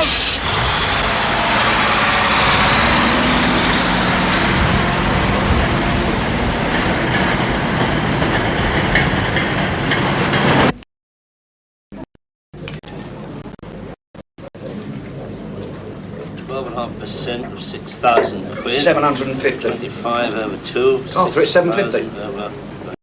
Yeah, 750. 375 quid each. That's fair, isn't it? No, I'm not bothered. I did it for Jo. She can do what she likes with the money. You mean you don't want to be the one who has to bring up the subject of rewards? That's all right, I don't mind. Jo's the kind of girl who appreciates someone who says what's on their mind. Unless you have some other arrangement with her? More personal? No. No? No arrangements. No? No. Oh, Jo. Andy radioed the message to me. I was out at Luton, that's why I've been so long. Here you go. 3. You don't know what this means to me. Terry, I never thought... Oh, don't be silly. It's a pleasure. Thank you. Suddenly everything's different. Oh, Arthur, Terry, this is my boss, Andy. Andy? Not anymore. Now, what are you fellas drinking? No, we're fine, thanks. Oh, you've just lost a driver. That's right. You don't have to count it. It's all there. I know, but,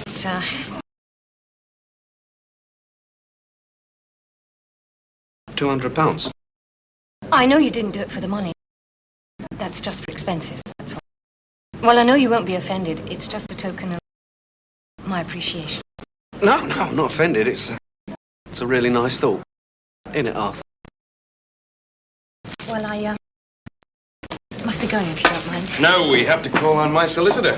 Yes, Andy is thinking of selling his share of the business to his partner, so, we're thinking of buying a little place in Mallorca. Mallorca?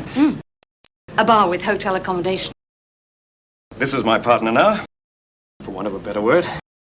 Oh, Terry, you've been marvellous. Thanks very Well, much. good luck to both of you. Let's know how you get on. And make sure you come and see us. Bye-bye, Jo. Our treat, of course. Thanks. Can't thank Cheers. you enough. Good luck. Bye. Thanks.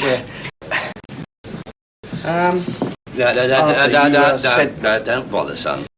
You've made a couple of hundred. Why don't you buy us a drink out of the winnings? Excuse me, love. 2 vodkas and slimline tonic. 1 large one. 2 large ones. It's only money, isn't it?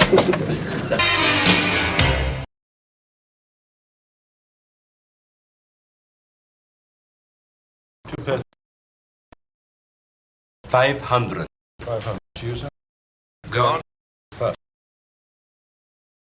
500. See the 5. Raise 2 grand. 2,000 more. You don't believe my full house?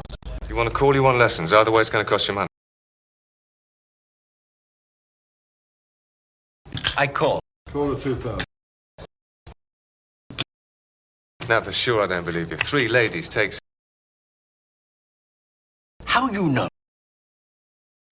Aces and 9s. They were dead. Don't you wash your cards? Deal me out. Thank you, gentlemen. And, ladies? 9,000, 10,000, 11,000.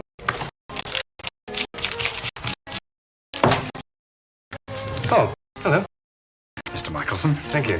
And 240. Thank you. Mr. Michelson, I do hope you appreciate my embarrassment. I've won too much again. Delighted for you, Mr. Michelson. But a few of the members are feeling a bit, well, it's a bit discouraging.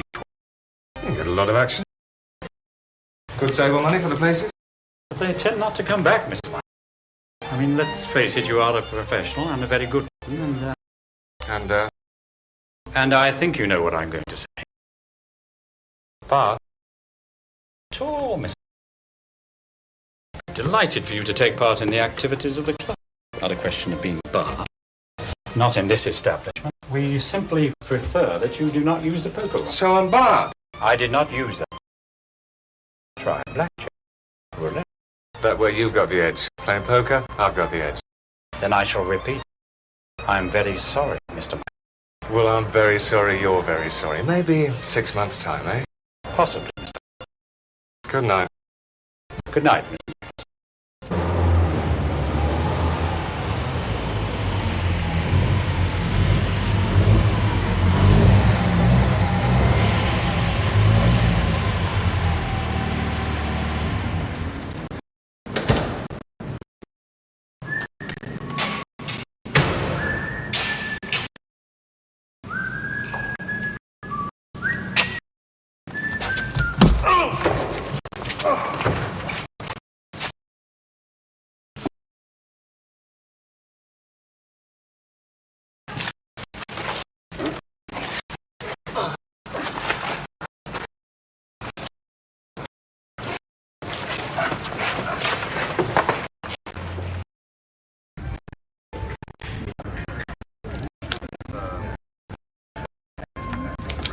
Arthur.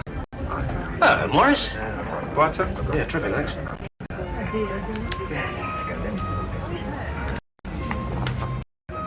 What's the geezer's name of the book?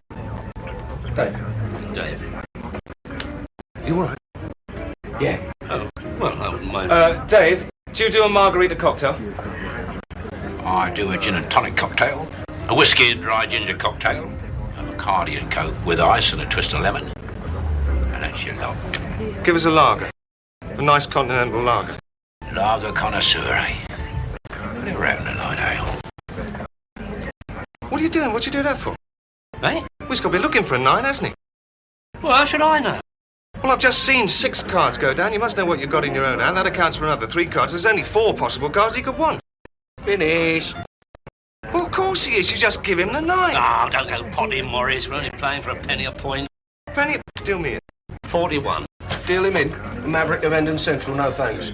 So you lose a few quid. Just think of the experience you're gaining. 41. Sandpaper, this is... Oh, sorry. Right. Ah, don't start, Morris. All that pick card. Still winning? Winning. 11 grand I dropped the other night. Yeah? Cincinnati kid must have been in town. I was mugged. Biggest win I've had in months. Oh, no wonder people are always going on about law and order. Arthur. Arthur, that is the good news. Yeah? Barred from the Beaumont. Joking. And the Intercontinental. And the Royal. They're taking away my living. Well, couldn't you claim for redundancy pay?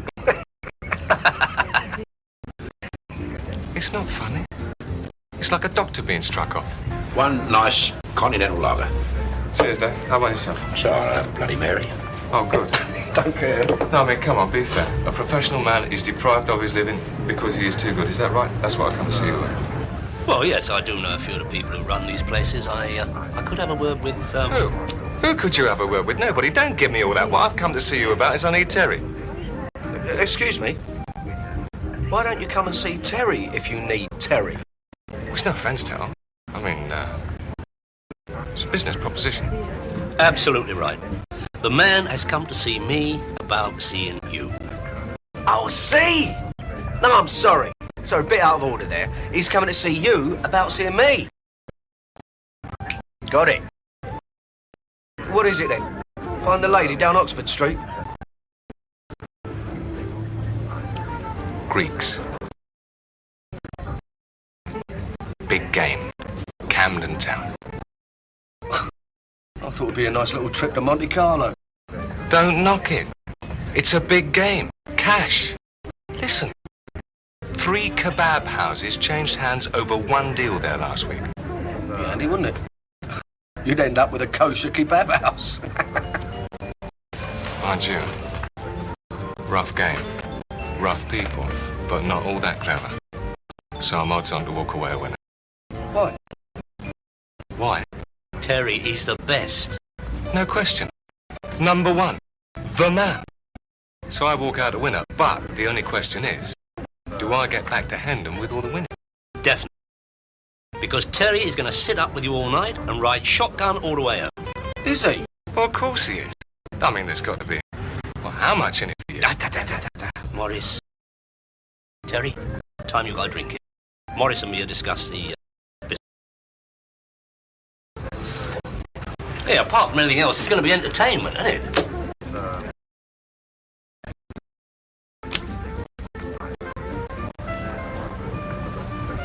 I'll get the drinks.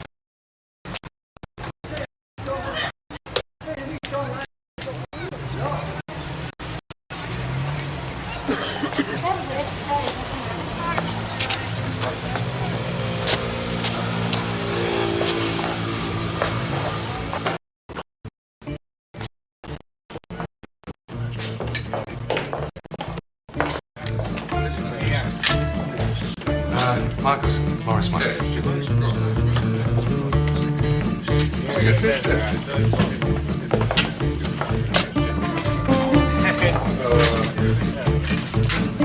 Mrs. Ardenidis?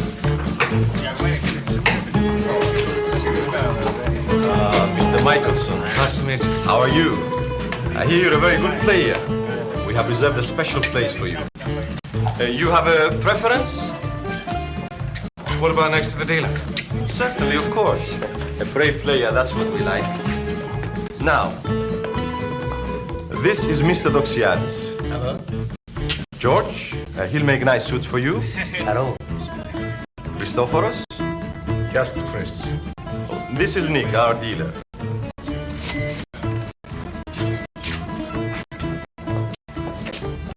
Your friend also wishes to play? Just a spectator. Ah, well, we don't like him to wander around the table. What about your friend here? Oh, this is Andy, a friend of Mr. Doxiadis. He always... Oh, I see. He always... Your friend can drink at the bar.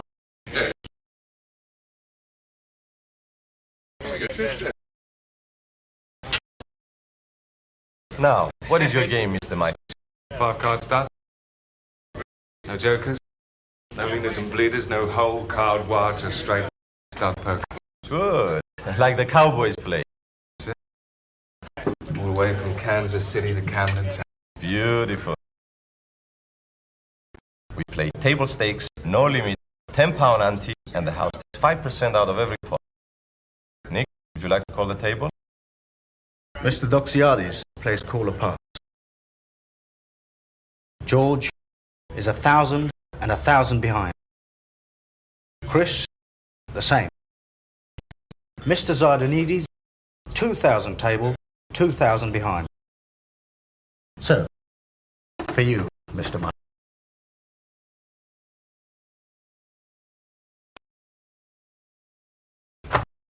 $2,000 of plastic. And I'll play another 2 behind.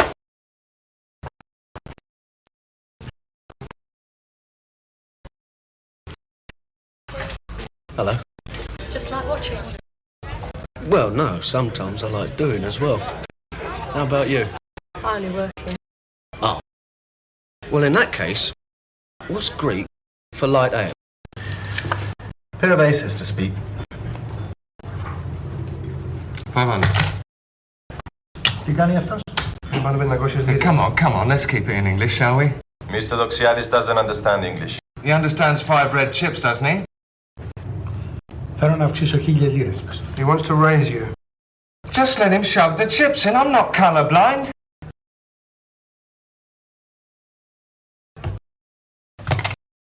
And I raise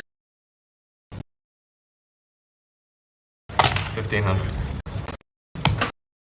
Promise. Mr. Doxiadis says he calls.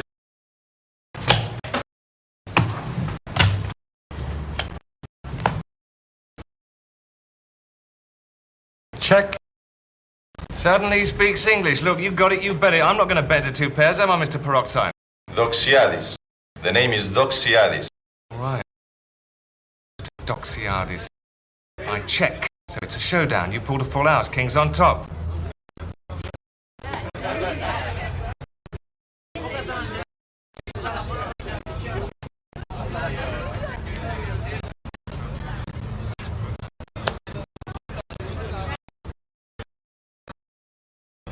3 aces.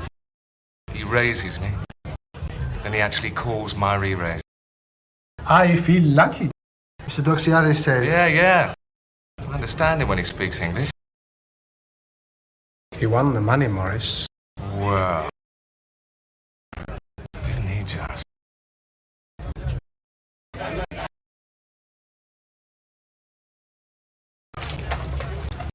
Give me another £2 grand. Not doing all that well, your pal, is he? No, neither am I. See, I would have thought by now I'd have arranged to meet you somewhere tomorrow night. You don't say things like that to Greek girls. What don't you say to Greek girls? Nothing, apparently. This is my boyfriend, Harry. Harry? No, Harry. Harry. It's a Greek name. What, like a good old-fashioned Cockney Harry? That's right. You ain't got a H in it. That's handy. I mean, handy. Yeah, they're funny, those H's, aren't they? Now, my old mum, she always used to call Anthony Eden Anthony Eden. Who? Prime Minister. He used to wear a black hat. A Homburg. Good, isn't it? Very nice to speak. 100. Cool. Mr. Doxiadis calls. In. Pair of aces. Pair of jacks. Straightening. No help. Price of poker is going up, gentlemen. 400.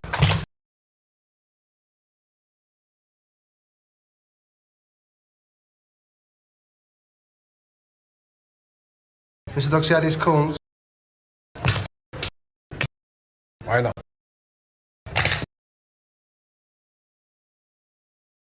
Too expensive. Tray, no help. 4, no help. Straightening.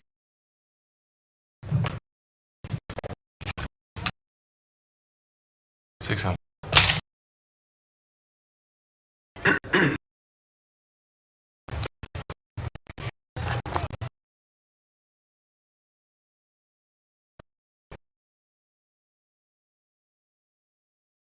Call. And rich. How much you got there, Morris? 1200. Nothing behind?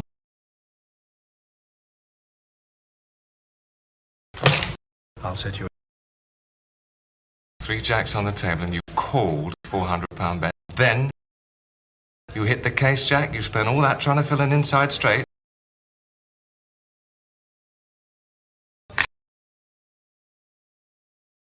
God.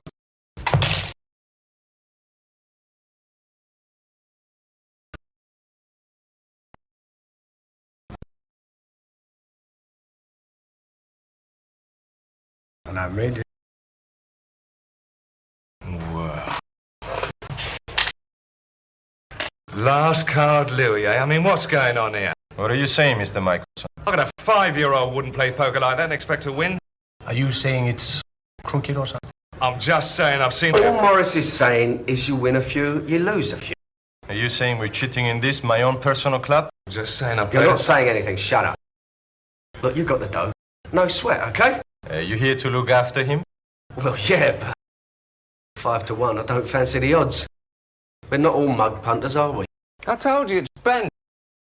It's not all that difficult. Dealing seconds, they call it. Look. King. On top. Your deal. 1, 2, 3, 4. You want a king? There it is. All you need in poker. An edge, you do it 3 or 4 times in a night when there's a few really nice pots. You win. Well, how come you kept on playing then?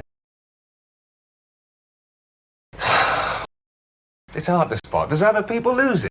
Like that little geezer, what's his name? George. You get a punter like that, you don't need a chip. Probably drops a bund every week. He's a bad player. The only time I was certain was on that last big hand. Eh? Well, that had to be better.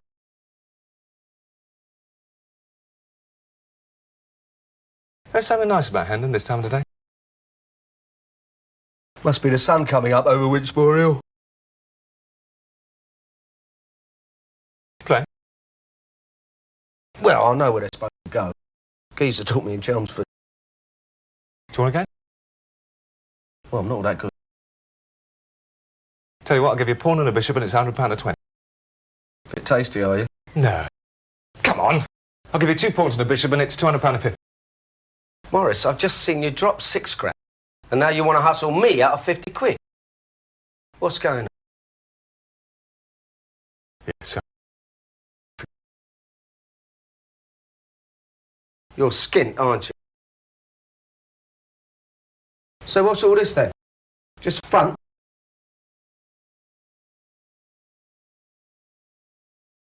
Notice anything missing? Well, it's 7:45 and I don't see any Jewish princess. Also, I don't hear the tiny pitter-patter of little Clark's sandals. Left me. Why can't I be a wholesale tobacconist like her father? Bought her another house. Now she wants the kids to go to Millfield. That's a horse, innit? Millford. Millford is the horse, Millfield is the school, specialises in sport.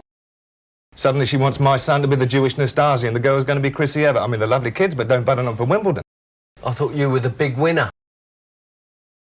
Mug for 11 grand the other night, dropped 6 tonight. Come on. I mean, when you're a pro, you mustn't be greedy. I'll settle further. 700, 800 a week. Sometimes it's hard to get a bit of action. Meanwhile, Maureen is murdering me. Take. Can't pay Arthur, it's 300. 300? I mean, he'll wait a few days. Oh, yeah. 300, eh? You could always sell a painting. They're prints. The frames are worth more than the pictures. I thought you were an art lover. I'm a frame lover. Like you said. Or front.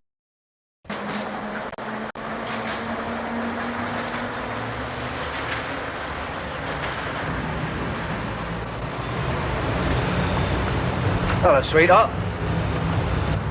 Who gave you the love bite? Who'd you think? He must really like you. They all in there? Yeah, I don't think you're very welcome. Don't be silly. Last time I came here, all they did was pick up money. Look, don't make trouble. Harry always carries a 9. You deserve better than that, you know. Cheers.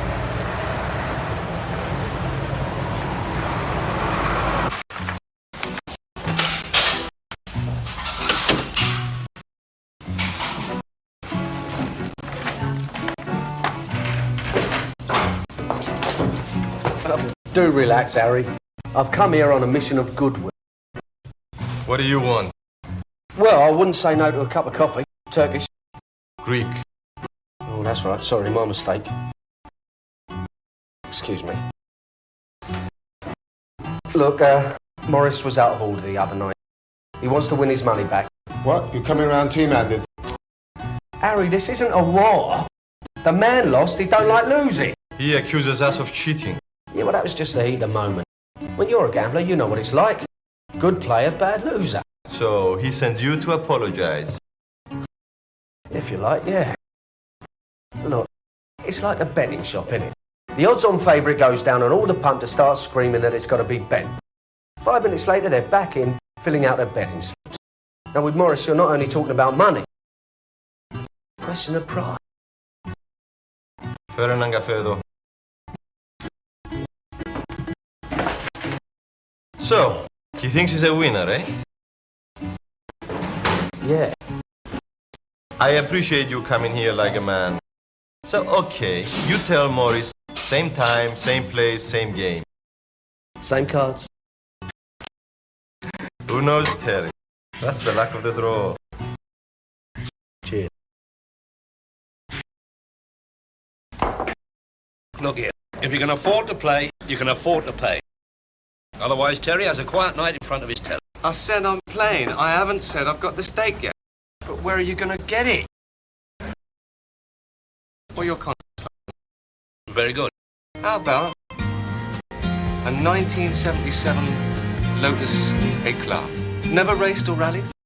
One careful owner? Genuine 21,000 miles on the clock? Good music? Faultlessly maintained?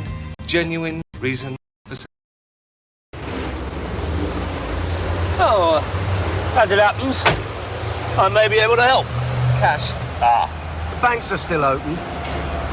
Now, you see, the trouble with this, it's a specialist motor. I mean, price-wise, they just fall out of bed. Forget it, I'll go to a dealer. What do you want a dealer for? I got the book. Lotus Eclat. S registration. Yes. What are you asking? £7 grand. 7? You're joking. It's under 5 in the book. Show me. Where? The book is confidential. For the trade only. I can't flash the book around. I get this from a very special contact. I should say 4.5. Hey, you've had a smash there. Oh, I'm sorry. That's where me edit it the night I was done over. Ah, it's still a flaw. You say 5? Yeah, I'm being a fool to myself. I'll take your 5, but there's one condition. Yeah? I come back to you before midday tomorrow and I give you 5, 2, and the motor is mine again. Yeah, what sort of a deal is that? It's a steal, that's what. I don't come back tomorrow, you got yourself a motor. I do come back, you've earned yourself 200 quid just for parking it overnight. Midday tomorrow? Yeah. Registration book. Keys. Morris, you got yourself a steak.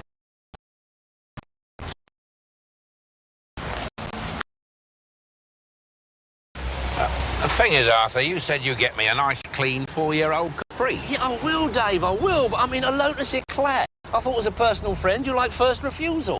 See, with a motor like this, you get a bit of respect. Yeah.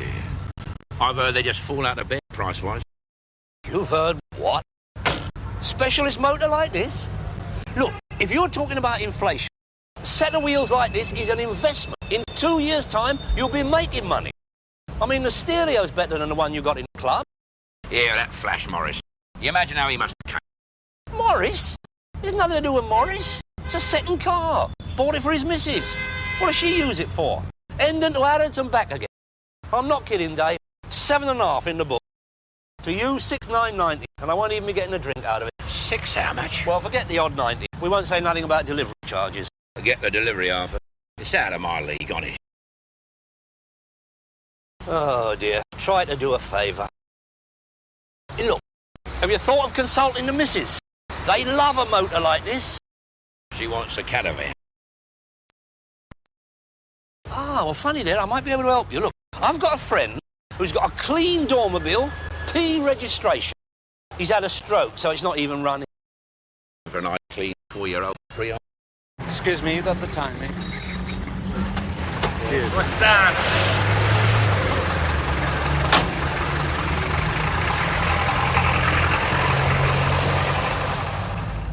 You let Arthur have you right over on that car deal. You reckon? Yeah, according to the evening papers. He's only got it for the night. Oh, yeah. I feel good. Slept like a baby for 3 hours. Dealt a few hands. Had a nice light supper. Scrambled eggs, smoked salmon, a few glasses of Chablis. Feel like a winner. You said that last time. Morris, the game is crooked. Only on a few big hands. I've told you. They'll let me win a few tonight, don't worry. I'm gonna have an edge. How? Watch me. No hard feeling, Morris. How much you want to play tonight? 5 grand. On the table. Ah, I think Morris is out for revenge. A big open game, eh? Could be. Let's go, Nick.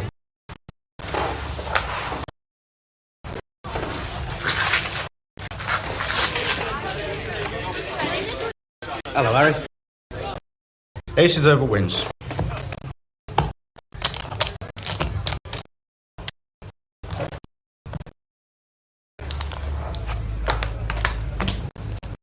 Raise 4. I'll keep you honest. Top straight.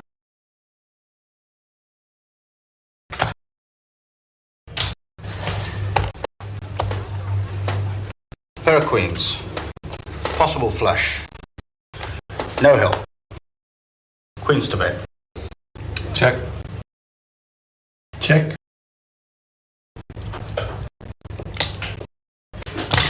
$300.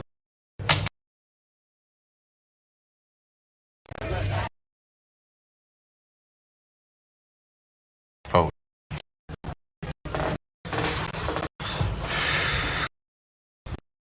Two pairs. Aces up. Two pairs. Tens up. Flushing. Aces and nines to speak. Check.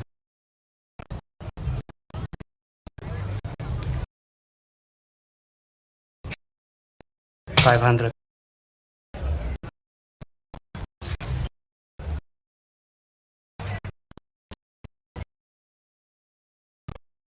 Fold.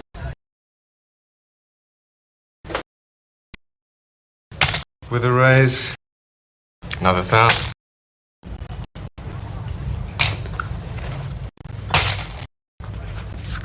And another 1,000. Cool. Ah. Come on. What about now?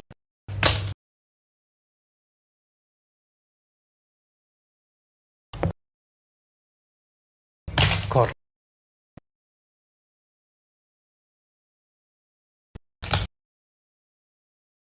Full. Aces out.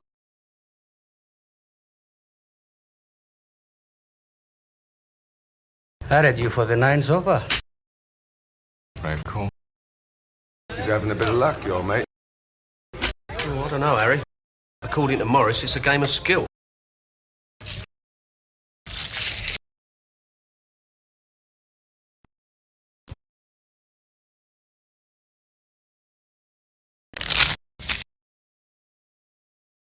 You are a big winner, Morris, eh? Big?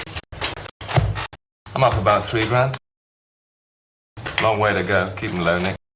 Saw that card. I don't want it. Do I burn it? It's a misdeal. Shuffle, cut and deal again. That's a house rule, isn't it? Well, I don't think... Συμφωνώ. Πρέπει να αρχίσει από την αρχή. Yes, Mr. Doxiadis agrees. New deal. Okay. Gentlemen.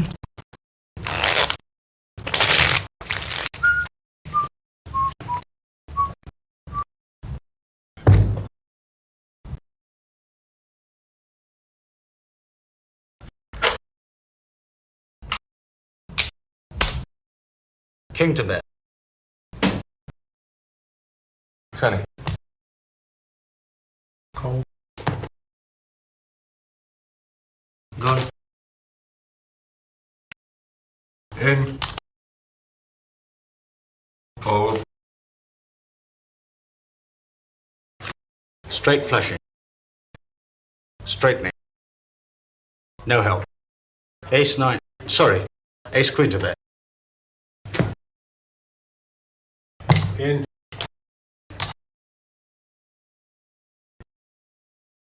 Make it 3. Straight flushing still. No help. Very nice. Very nice to bet.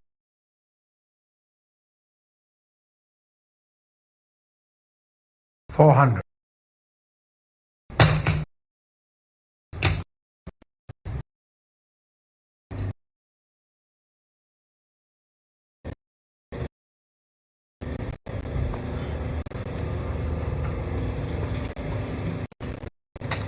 Cool.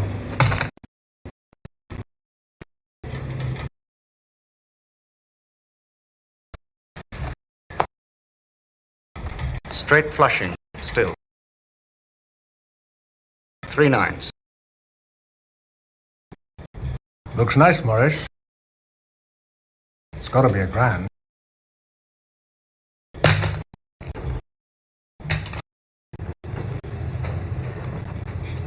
beautiful. Let's make it 3.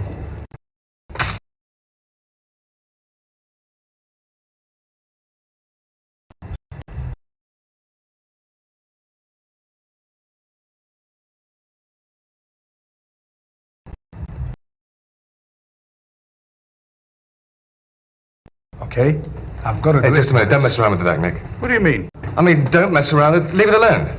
The deal is over. You're making me nervous. Leave the cards, Nick. I've got to do it, Morris. What have you left there? 4 grand? Yeah. Well, that's the raise then.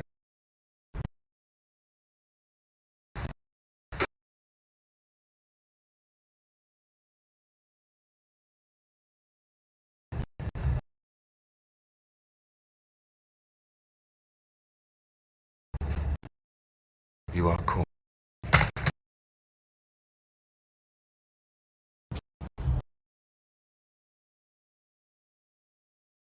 Sorry.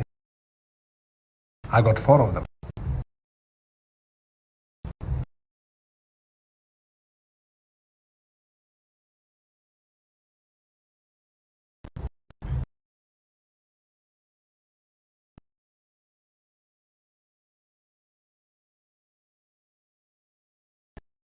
You just came second, Chris.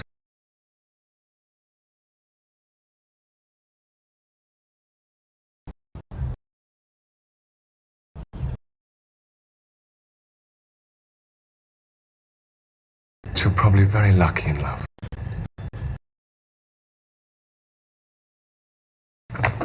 So, Stella, give us a brandy.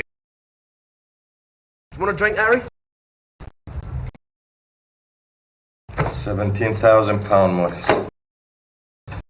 And you only started out with 5 grand.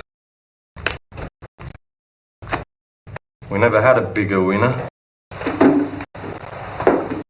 well, Nick, those are nice. There you go, son. Can we get a cab round here? Oh, sure. Harry, cab for Mr. Michelson. Okay. Haven't got a carrier bag we could borrow, have you? You a minicab? Yes.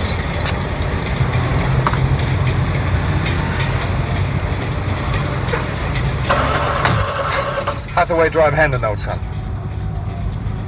Do you know where it is? Okay, no English. Θεό, πάρ' του στο σπίτι του Αλεξάνδρου. Αν έχεις φασαρία, πάρε μας τηλέφωνο. Okay, κατάλαβα, αλλά δεν νομίζω να μου φέρουν κανένα πρόβλημα αυτοί.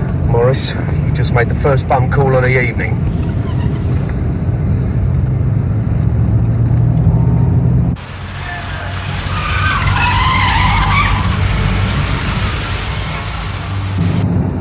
Oi! We wanted to go to Hendon, not King's Cross. Yeah, Hendon. But which way are you going then? No English.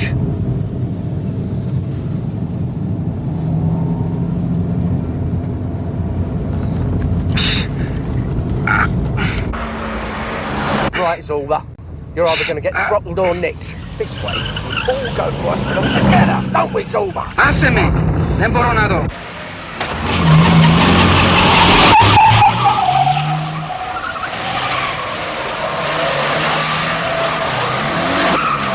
Να μας σκοτώσεις! Είσαι βλάκας!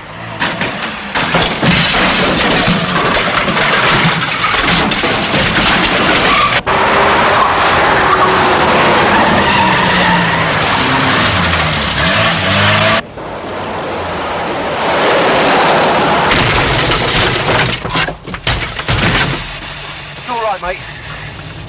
Don't tip him. Just don't tip him.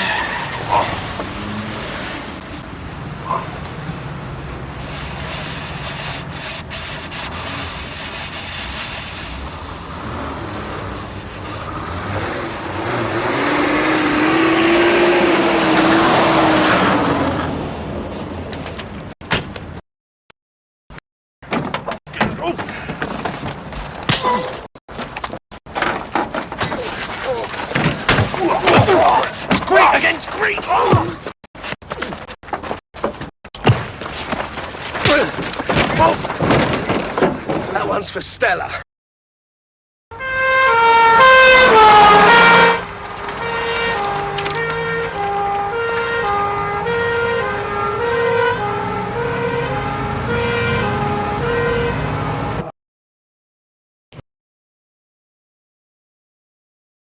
Morris? Hello, Tom. Oh, there, what is it, ribs? Yeah, I done my foot. How about you? No, just stand, it's all right. How'd you feel? Ace.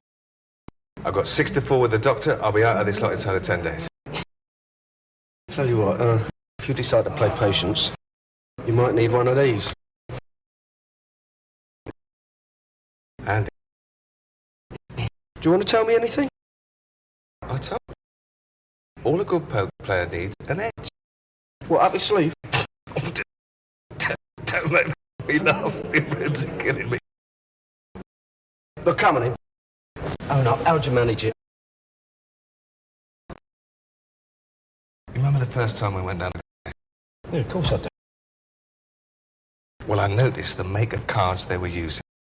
Went out, bought a few decks, stashed the aces in my pockets. Do you mean to tell me when we walked into that club, you had pocketfuls of aces? You were taking a bit of a chance, weren't you? Well, I only used them 5 times. 5? I didn't want to be greedy. Notice I won 3 nice pots with aces up when I was supposed to be set. I think it was being tumbled by the last big hand. He dealt me a flush. Now, the second round of betting, there were 2 aces on the table. Well, hey, anybody who paired with an ace of spades in the hole was going to stick around for one more bet. And when they didn't, I knew it was still in the pack. In front of me. No. I shoved my own ace into my own hand. Give myself a royal. Got it. And that's why you threw all your cards on the table so quickly after you'd won. Right. Held onto the ace, threw the other ones into the pack, so even if Nick had a quick count-up, he wasn't going to come across another ace. Yeah. The rest of that driver? No. He's in the ward next door. No, I told the old Bill it wasn't his fault somebody else carved him up. You got a big heart, Tel. Leave it out. You took 12 grand off his pals. I thought we'd done enough damage for one night. Mind your ribs. I'll tell you what, I'll pop in tomorrow, bring you some grapes. Cheers. Won't forget it. Yeah, Tel, bring Arthur with you. I'll square him up. Yeah, I'll be seeing him later. Your motor! Well, Tel, where's my clothes? Me clothes! Nurse! All right. No, nurse! Get me clothes, Tel! Nurse! I'll find a nurse, all right?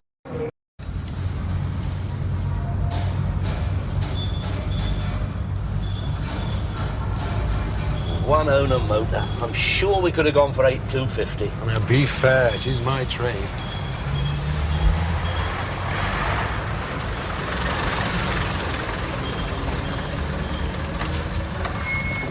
Arthur, you're taking a right liberty, you know that. Oh, a double liberty. 12 o'clock, the man said. Well, it's only just gone, isn't it? 22 minutes past. You're fast. 12:22 and 48 seconds, Greenwich Mean Time. And I can tell you the time in New Delhi on this piece. You may notice we had a bit of trouble. Look, we did a deal. We touched hands. I'll leave it out. Look, in business, I go by the book. You know what you are, don't you? Huh? What? On your own. Since when? Since 12:22 and however many seconds it says on your quartz intercontinental barometer and timepiece. Hello, Arthur. Hello, Morris. Yeah, Norman, you got the 7 and the 5 in the wrong places. Had a bit of luck? Yeah. Good night. Hang on to those, will you? Yeah, I've got the bread for you. Now, there's 5 grand I owe you. That's 2 of it. Oh. There's the other 3. Oh, and there's 200 for the overnight parking. And that's 3 from the other night. I'm gonna have to sit down a minute. You've forgotten something. What? Last night. Oh, no. Paid till already. Don't worry, you'll get yours. I'm not worried. Of course I'm not worried. Are you all right? You want anything? Glass of water? No. All this gambling lark. You're going to give it up now? Arthur.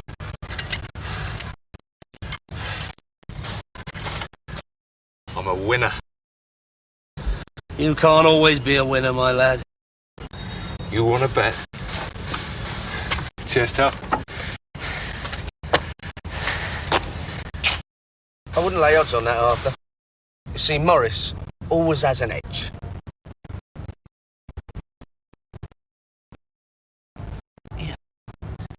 What did he pay you for last night?